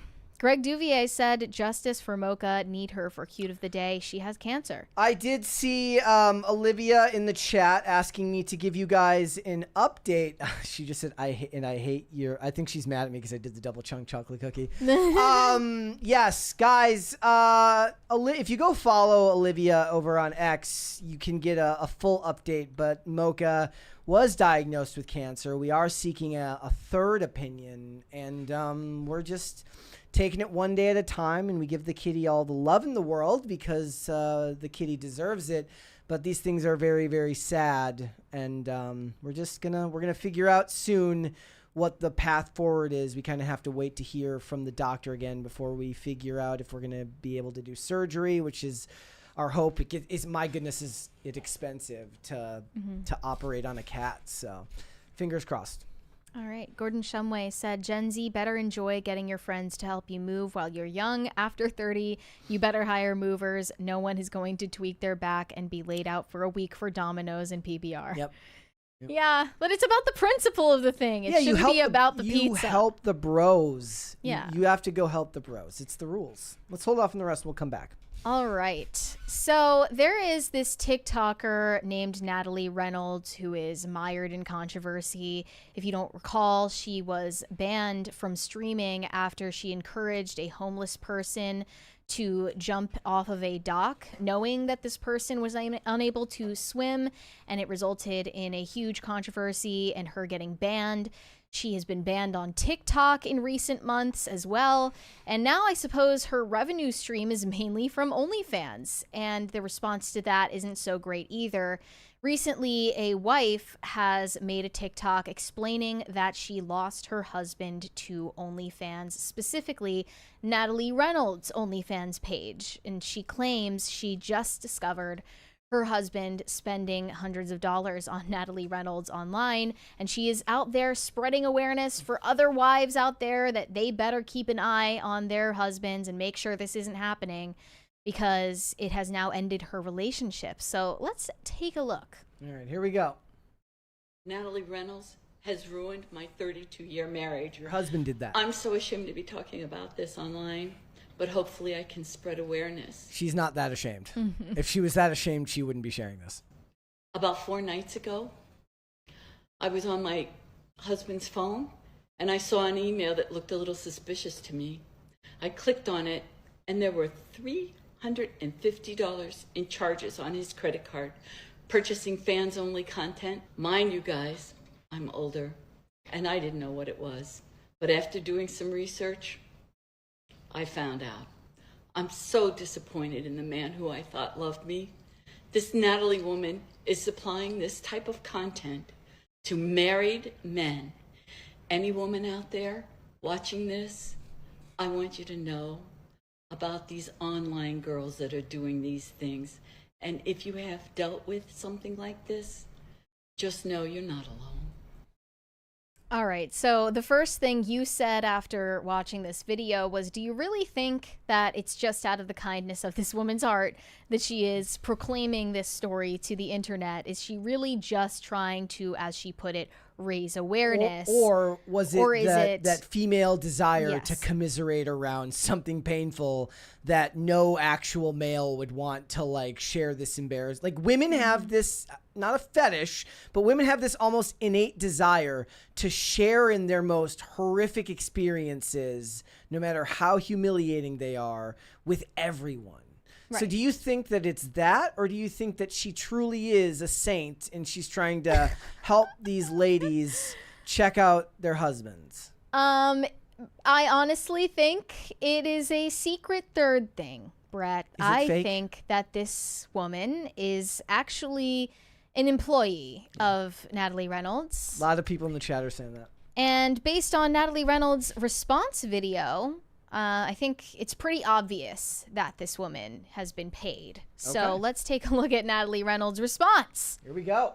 She looks insane. She never looked like this before, by the way. She never had like the pink cornrows and the foot-long acrylic nails. I never saw her look like this before. If I was to plug this picture into Photoshop and asked AI to finish it, it would give her Cookie Monster pajamas. Yeah, Here we go. Let's see. Here to defend myself from this lady accusing me of ruining her marriage. If you guys don't know, this lady caught her husband buying my fans only behind her back and is now trying to put all the blame on me when in reality, it's your husband's fault. There is no way you can blame me because I did not force your husband to subscribe to me and I did not force your husband to put his credit card details in. He did that out of his own free will. I know you guys probably think I'm a bad person, but I really had no bad intention trying to ruin this lady's marriage, and she needs to start holding her husband accountable for his wrong actions and not be pointing the finger at me.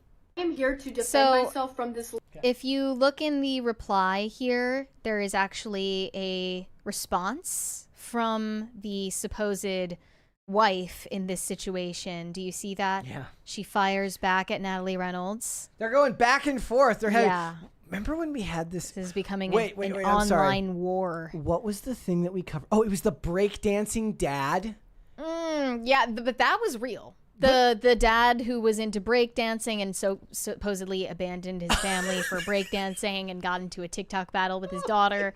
That actually was real, but this doesn't seem real at all. Here we go. Natalie Reynolds destroyed my marriage of 32 years, and I'm here to clear some things up. A lot of people are She is saying an act. She's got to be an actor. And not a it good was all one. my husband's fault. Yes, he was wrong, and I feel betrayed for what he did. But it takes two to tango. Natalie was privately messaging my husband, trying to sell him content. It doesn't matter that she didn't know he was married. She should have asked before engaging with him intimately. The private messages from Natalie on her fans-only site showed her trying to pressure my husband into purchasing content. I am disappointed in Natalie Reynolds, as well as my husband, for falling for the trap that she set to purchase her content. Natalie. So, as obvious as it is that this is a totally manufactured, scripted controversy employed by Natalie Reynolds herself for relevancy on OnlyFans, I think that it is speaking to a real issue, and it's proven that the majority of men who are subscribed to women on OnlyFans are married. And that is existing data that we have. Most of the men who are simping for these women on OnlyFans, spending hundreds, if not thousands, maybe even millions of dollars, are married or at the very least in relationships. And that is confirmed by Sophie Rain, actually, who said that one of her top spenders on OnlyFans is a married man. He spent many millions on her. $6 million or something. Just for conversations with her, actually. So this is a fake story that does have a seed of truth in it. And I came across yet another story in relation to Sophie Rain, a woman on TikTok who claimed her husband named their daughter after Sophie Rain, finding out only months after their daughter's birth that this woman is famous on OnlyFans. Here we go. My husband literally named our daughter after a OF creator. Now, mind you, I am just finding out about Sophie Rain. Now, when I was pregnant and he brought up the name Sophie Rain, I never asked him where it came from because I thought it was super cute. Sophie Rain, okay? I never once thought about looking the name Sophie Rain up to see who, I just never thought. I just thought maybe it's somebody in his family or he just liked the name. Well, I was just scrolling TikTok and Sophie Rain pops up. This young girl doing this really cutesy dance. So I do some more digging. I go on my husband's phone.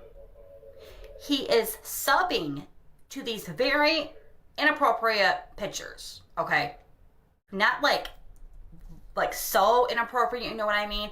But inappropriate because he's 53 years old. He's 53 years old. How old is Soapy Rain? 1920? What do I do? Should I be creeped out? Because I am creeped out. Okay. So I'm going to go to the court. she's hinting that the next move is to change her daughter's name, which if this story were real, she should. But if you just take, surprise, surprise, a short look at her profile, her bio says, for entertainment purposes only, satire, rage bait, most hated. It says story time right there in the hashtag. Yeah. So it's literally made up out of thin air. However, once again, there is still a seed of truth to a story like this because I discovered that Adam Levine, when he was cheating on his pregnant supermodel wife with an Instagram model named Sumner Stroh, brought up the name Sumner as an idea to name his daughter. And if you don't recall, we covered this on the show back when it happened. Sumner Stroh, the TikToker, ended up exposing the entire digital affair between her and Adam Levine online, characterizing herself as a victim to his manipulation. And everyone was like, actually, I think you're a homewrecker. But it was worse than that because Adam Levine did consider naming his daughter with his wife Sumner after the woman that he was cheating with. Yeah. So again, it's not like these rage bait stories are completely fabricated, that they have no connection to reality whatsoever. We do see parallels in real world relationships. So I understand completely why these things go viral and resonate with people and rage bait people so easily. Obviously, all of the comments on the latter video were saying you should divorce him immediately. This is disgusting. Because if it were real, of course it would be disgusting. Yep. You're sexualizing your daughter, basically, because you're naming her after a porn star. I don't think you can really twist it any other way, but be aware. It's pretty obvious to me, but other people are falling for it. They're completely just hoodwinking everyone. Yeah, that was all that lady's page is all rage bait stuff. I was just looking at it. It's pretty hilarious. Yeah, I mean, but like, the thing good on is, her for getting that ad revenue, right? Most people aren't gonna go back into it and look deeply at what they're looking at. No. It's the attention economy. You're just going to share it out, be angry for a couple of minutes, and move on with your day. Right. Right. Yeah, that is disturbing. The Adam Levine one is particularly funny to me because it's just like, you are a very, very famous celebrity. How do you not assume that something like this is going to come out? To me, I still remember like the most infamous text he sent to Sumner Stroh was like, what was it? Like, holy F. You are so effing, or what did he say? What was it? What was it? It was like even rock stars, I guess I don't know if we call them a rock star, have no game. Let me see if I can find Holy effing F. Yeah, holy F, holy effing F. That body of yours is absurd. That was one of the texts that Adam Levine sent to this Instagram model. I feel like we need while his wife was pregnant. How did we never make a shirt that said that body of yours is absurd? We should have made that shirt. Like, I'm just saying, there's enough to be enraged about in the real world. Why do we need fake rage? We have plenty of fodder for reasons to be outraged and fodder for the battle of the sexes and calling men trash. There are plenty of substantiated stories that portray men as trash. Do we really need to make even more of them up in a fairy tale universe? Yes, you do. The attention economy demands it. There's and just the news cycle abundance of shitty men that we can talk about without making any of it up. Look, like there's too much money to be made, and the internet needs a 24-hour endless news cycle. There actually isn't isn't an abundance that can quench just how much time there is to fill and how much material there needs to be. Sumner revealed some of the messages on TikTok from Adam Levine and a screenshot of a conversation where he reportedly asked her if he could name his child after her.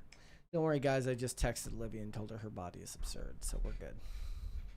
I can't. Like, that alone gives me all of the rage that I need. Like, that fulfills my desire to be outraged for the day. Perfect. I don't need to engage with a bunch of fake outrage. I can just get some real outrage. There's plenty of evidence for it. And then call it a day. Yeah. Let's call it a day. Let's put this to rest. All right. Let's go to the super chats and let's go. Speaking of something else I'm outraged about, the Labubu's. And the lack of a crisis party. That's what I'm upset about. I'm also outraged about that. Greg Duvier said someone should buy Mary a Labubu.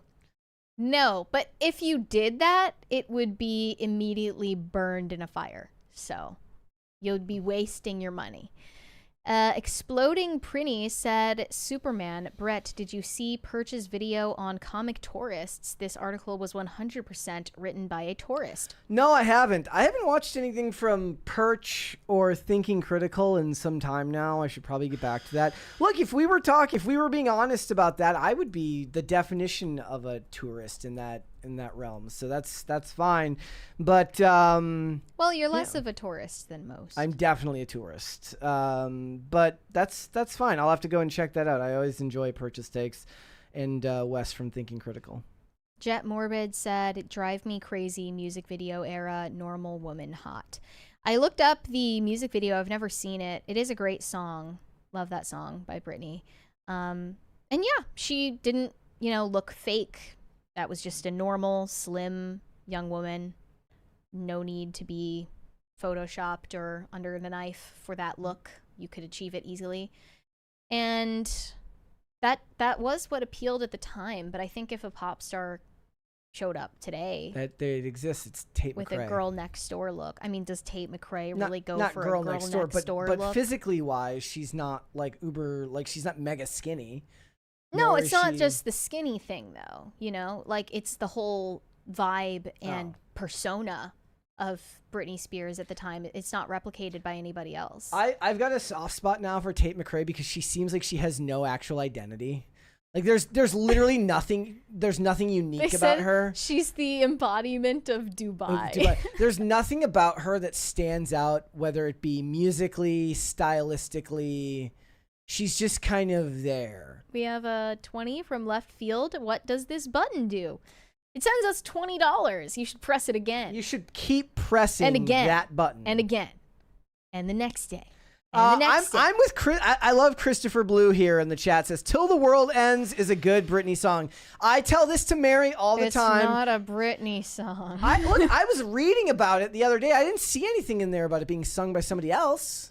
It was definitely sung by some other person. Can somebody fact check? Did somebody else sing Till the World Ends? Thank you. Well, look, they encouraged Britney to put on the fake nasally baby voice, which isn't actually her natural singing voice. Yeah. Her natural singing voice, if you go back to old videos, is like a very powerful, belting chest voice. And they said it's more marketable if you put on this fake nasally one that's heavily auto-tuned, and it turned out that type of singing is easier to replicate by a backup singer in the studio. So I don't think that was Britney on the track. I think that was somebody else, and we'll never know. We'll never know unless she comes out of the woodwork and is like, actually, it wasn't me. I mean, if anything, that would be in the memoir, which I still haven't read. I wonder if there are any good celebrity memoirs coming out anytime soon, or maybe that's like fallen out of fashion. I don't know. TX Goliath said Red Sun Superman would be better. The ending is a twist. I never saw the I never saw the what is it, the Superman Red Sun animated movie. I should get around to watching it. I can't bring myself to get Amazon or to get HBO Max again. I can't. I would watch it. I would get it so I could watch True Detective season 1, and that's like it. And the DC animated stuff. I just wish that there were like one big conglomerate Whoa, streaming service. We were in the 3 camera there for a while. That was Oh. weird. Hello. Hello, there's your arm. Hi guys. That's me. No, you're censoring me. I'm censoring your You're arm. censoring my Sorry hand. about that, guys. Chair wasn't even there. You're not allowed to see my hands. I just wish there was just one conglomerate streaming platform for everything. I would pay a premium for that. I don't want to have to look up where to watch something ever again. I mean, it's not even that. And It's I like, also just want a catalog where I can just buy something one time and I'll get to watch it forever. But even that you can't have, because if it gets acquired by another company, you don't own it anymore, which is absolutely insane. It doesn't even matter about the one streaming service anyways, because a lot of them aren't available on any. Like my most jealous place is like this special section of Amazon, which is all stuff that I would have to buy. And it's all the shows that I really, really want to watch, but cannot, because they aren't available on any of the streaming services except for purchase. Can you think of what show you would watch if there was only one for the rest of your life?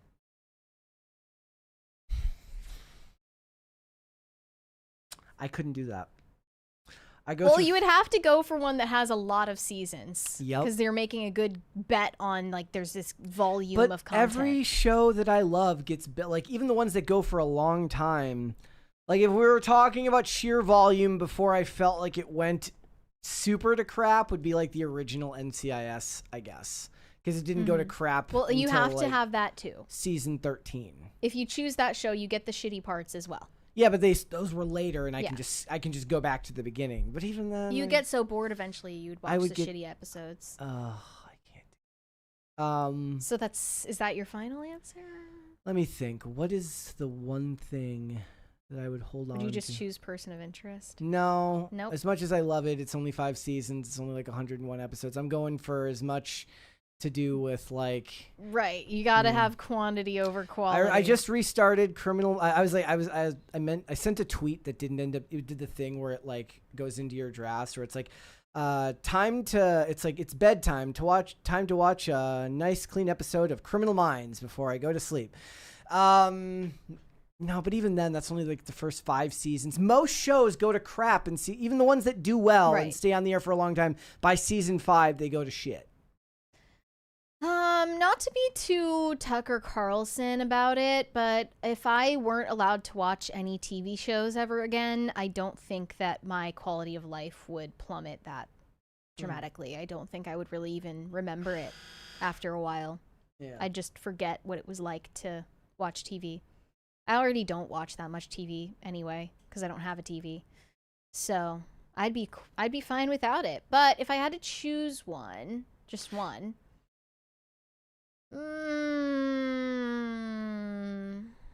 you know, I'm gonna just be chuggy today, and I'm gonna say that my final choice might be The Office. There you go. There's a lot of it. It's all relatively okay.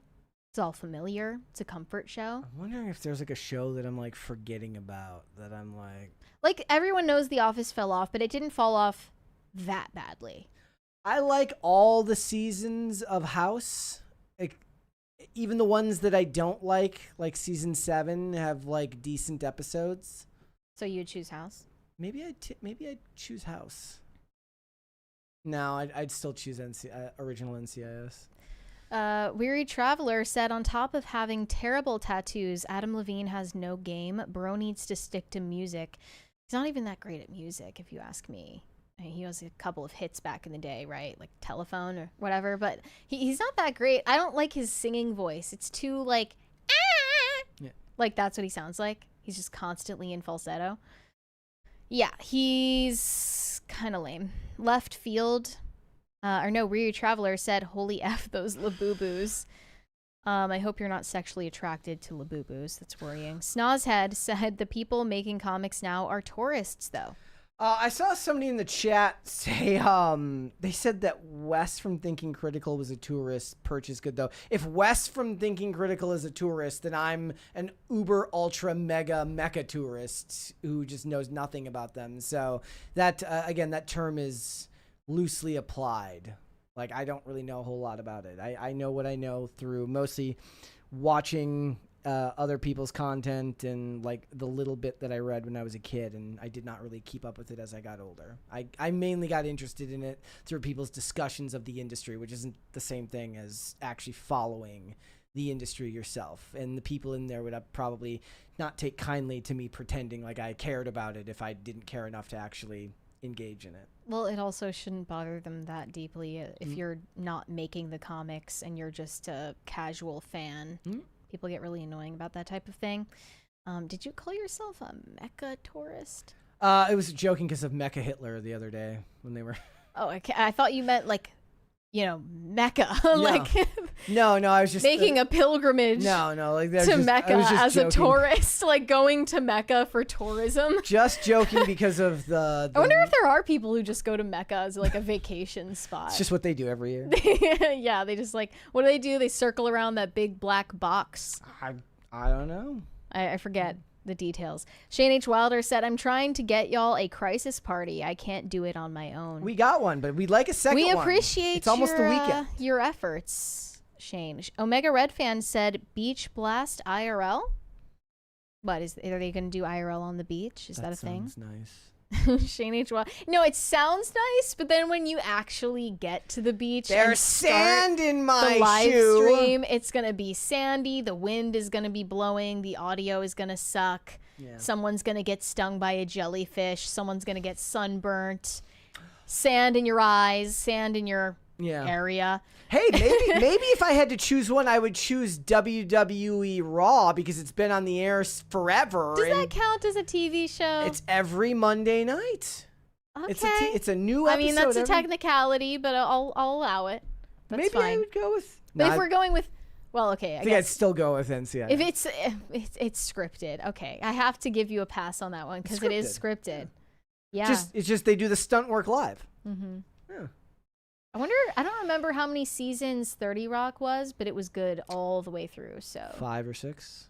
That'd be a close choice for me. Good God, Lemon. Shane H. Wilder said, "Fix the boxes, Brett. You got a 3 box up." Yeah, sorry about that. He said, I "Sorry, give 4. Brett, Look at that." Hi. Hold on, I'm once again censoring you. No. Shane said, "Sorry, Brett. The director in me came out." Yeah, sorry about that. Dingus Khan said, "Do you guys think? I guess you mean think." VR or AR will ever be popular. The only thing I'd consider getting it for is live sporting events. AR is in augmented reality. Didn't that conversation kind of come up when 3D movies became a thing and everybody thought this was going to be an industry where they were going to take over and everybody was going to see movies all the time in 3D? Now the idea of going to see a movie in 3D is so cumbersome to me. And when Tim talks about AI taking over like the entertainment industry, he's always like, I can program a game in like 10 seconds. I'm like, bro, I don't want to program a game. I refuse to believe that most people want to go home and be like, no, I want to watch this movie. And then he like, and to his credit, it's because he's got a brain that's always processing like that, right? I don't want to go home and write out a fucking script. I don't want to write prompts so that it can show me slop. I want somebody else to make the slop. Right. Well, I think like Tim doesn't understand that he's just kind of wired differently. That he would enjoy the effort of writing a movie script or writing a video game. Like every night, like, bro, I get home from most work. People don't feel that way. I want to just put something on and have it be good. Yeah, I guess he's saying it'll get so advanced that you can put in a script that says just make a good video game and it'll give you one. Even then, I don't want to write out Hulk fights Punisher fights. But you wouldn't even need to put in those details. You would just need to be like, make me a video game. Boop. And then it's supposed to give you one that's like totally original and great. And he was given like timetables of like a year. I'm like, really? Yeah, let's like bet on that. Shane H. Wilder said The Office is a good comfort show. I also go with Scrubs. They're rebooting Scrubs, I heard. I think it's a continuation. I think they're getting back the same actors. It's just a revival? I think it's a revival. Okay. Yeah, I kind of grew up with The Office before it was age appropriate for me. But that's why I love it. It's just a nostalgia thing. Weary Traveler said, I don't like sand. It's rough and coarse and irritating, and it gets everywhere. Yeah, I can't think of many people who do like sand. Yeah. But I have never, ever been a beach person. I was always like the person in the family who was like, I just never wanted to go to the beach. And then once we were at the beach, I would never go in the water because I'm afraid of the ocean. No, I'm not afraid of the ocean. I should be clear. And I have been in the ocean. Mm-hmm. It's just, for me, it was like the things touching you and you can't see what's touching you. You don't know if it's seaweed or some kind of animal. Yeah. And I was deathly afraid of the jellyfish, especially if it stormed the day before, because you know they're out in the shallow end. They're going to get you. And I sat on the sand for hours while my family was in the water. Isn't that a prequel reference? Wait, what? Star Wars, isn't that a prequel reference? The quote. What? I don't like the sand. Is it? Yeah. I don't know. But I was in the sand while my family was in the water for the entire day, and they said, like, no jellyfish are going to sting you. It's fine. Like, right next to you, a jellyfish. You're literally going to be fine. And I was like, okay, but, like, you have to, like, buy me a toy if I go into the water and I get stung. And they were like, yeah, like, it's fine, but they're not going to sting you, so we won't have to. And then literally I walked in. It took 2 seconds. And I just had the worst jellyfish sting all over me. It was like this gigantic thing. Like, I don't even know what. So what toy did you get? I got like a little plushie that was like a, if anyone here played Club Penguin, the Puffles, I got one of those. But Olivia was like, yeah. You didn't play Club I Penguin? won the bet. I won the bet. And it literally happened seconds after I got in the water, and I was like, I told you! That was actually excruciating. So yeah, I have ocean trauma. I don't plan on returning there. I don't blame you. It's not my thing. I want to actually see my feet. The whole thing is like it's completely obscured. Like, how does anyone do that without feeling like existential dread? Yeah. I think more, what was the story that I saw recently about the woman who like flailed and died parasailing? That one was how like, did that happen? I think like she flailed and like did she either unhook herself or got unhooked somehow? And I was like, new fear unlocked. She was like high in the air. Yeah. See, this is me. I'm the person who, you know, the parasailing instructor, right, is like, guys, this like never happens. It's gonna be fine. Just so you know, you have to make sure that this thing doesn't happen or else you could die. But I promise that happens like one in a million. So you don't have anything to worry about. I'm the person that always happens to. It's always me. I'm the one who like Olivia doesn't like to fly. She's not a fan of flying. And I'm like, look, we're not special. We're not, you know how rare. I'm like, you know how rare plane crashes are? I'm gonna hold your hand when I tell you this. We're not special enough to die in an airplane I usually crash. I phrase it as myself. I say, here's the thing. I'm not special enough to die in a Wikipedia worthy way. Like, well, then you would say if she went on a flight without you, well, now you got to be scared. You could yeah, that's not a good thing. We definitely don't like, she's not a fan of flying, but I'm like, and to be fair, I don't help the matter because I'm like on the plane eating popcorn, like, oh, the chances of us dying on this plane are so You're slim. eating the pretzels. I'm eating the pretzel. Not a care in the world. I'm like, there's nothing to worry about. Dinkus Khan said, wondering if Brett still follows the Minnesota Twins. Been a rough year for them. Also, want to apologize for my daily typos. I'm 6'5" and tend to potato finger texts. Haha. No worries. No problem. We try our best to interpret the crisis actor language. It's a very interesting dialect that's developed on this show. My dad will give me the updates on Minnesota sports teams. My dad and my brother. Anybody who isn't insane divests themselves from caring about Minnesota sports teams, lest you spend your whole life unfulfilled and unsatisfied. Why do they suck? They just... Is there a reason? I don't know. back in the day, it was because we would train players, get them really good, and then they get bought by teams that could afford higher contracts for them. Oh, I see. But yeah, I'm not a fan. Olivia's in the chat. She says he waits till I'm scared to tell me. I'm like, but I'm saying it in a reassuring way. I'm like, look, we're gonna be fine. You're trying your best. And my logic in these situations is like, my fear isn't dying. My fear is dying in a way that I could prevent. My fear is like the car accident where something gets in front of you and you don't swerve properly. Plane goes down, nothing I can do about it. It's going to happen if it's going to happen. Or that, you know, when the elevator crashes and they're like, do I jump or do I lay down? Yeah. I don't want to have the brain fog right before that happens. What are you supposed to do? No idea. I'm not going to look into it. I imagine you're supposed to lay down because you're not going to know when to jump. I guess I never thought about it before. Yeah. Do we have Rumble rants? We had one that I didn't want to read because it felt disrespectful. Okay. Yep. We're ignoring that. Do we have another? This one, however, was telling you to not do that. Oh, okay. Yes. Yeah. Advice taken, but you didn't need to tell me. Thank you. Thank you. Rumble rants are always far more out of pocket. This is why we like the YouTube chat more, to be totally honest, because the Rumble chat is just a little out of pocket. I love you guys. Because you know you can get away with it on Rumble. That's I why. love you guys over on Rumble, but the super chats, we can't read those out a lot of the time. Those you know, I did bring up the USS Liberty on IRL the other night though. Oh. In what context? I don't even remember. I said I just like a total non sequitur. I just turned to Phil and said, like, you want to talk about the USS Liberty? I don't even remember the context. And then everyone's like, all right, moving on. Yeah. I do think that YouTube algorithmically listens for mentions of, we'll call it, the other platform.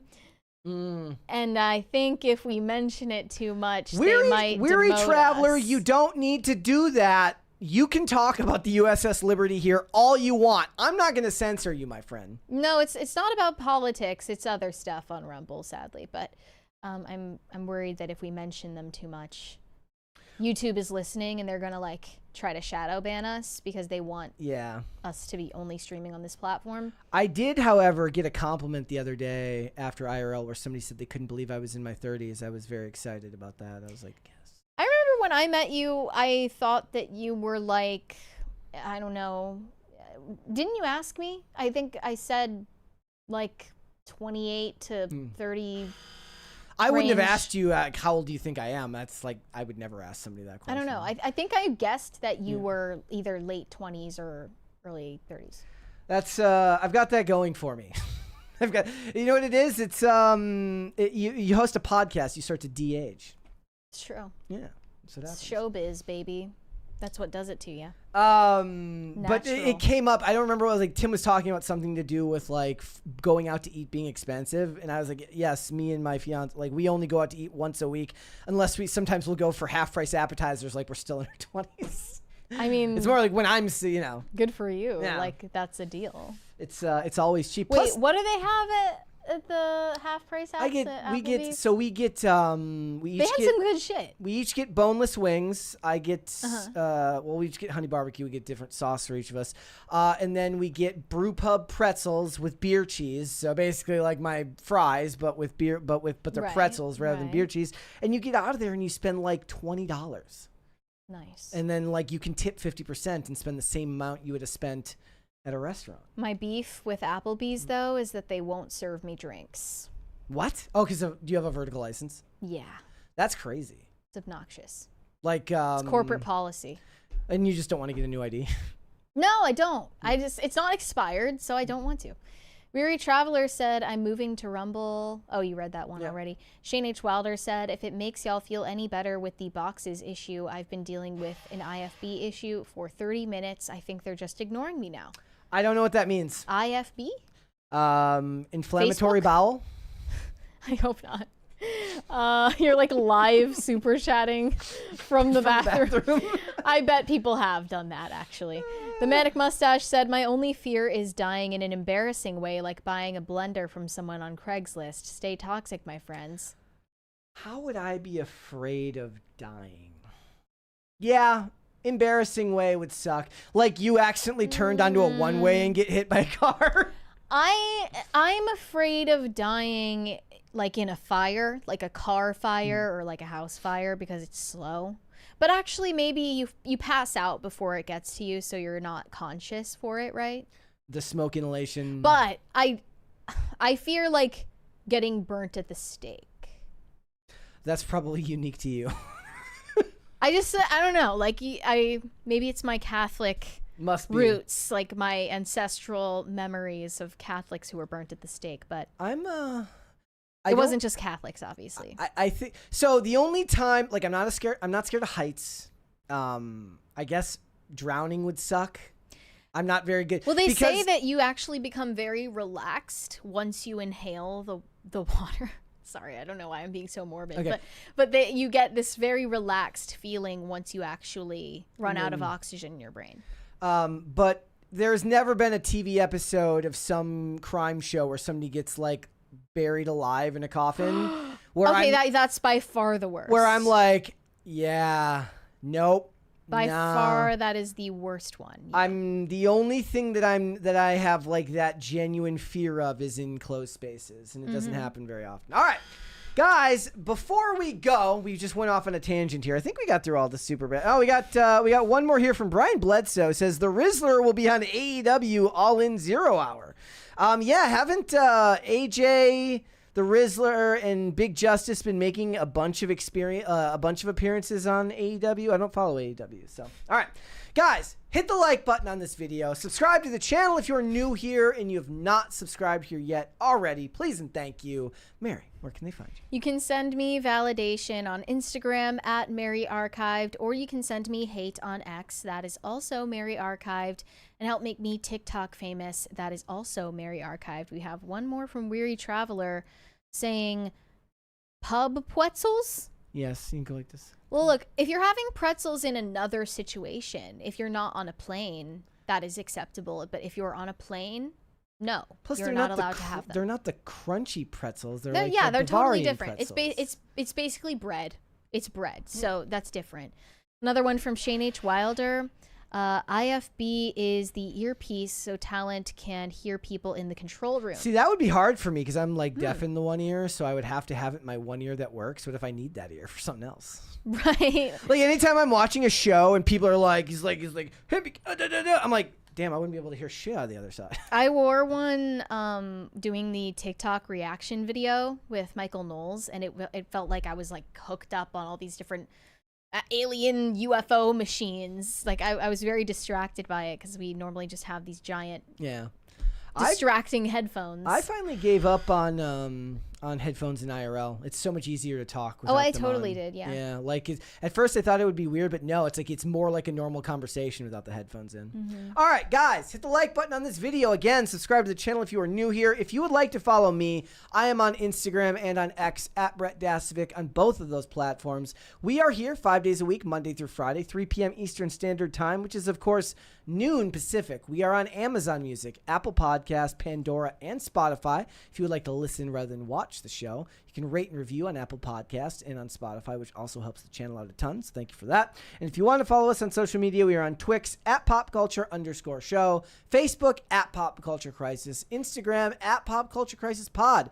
Guys, we'll be back with another episode on Monday. We'll see y'all then. Bye. Bye, everybody.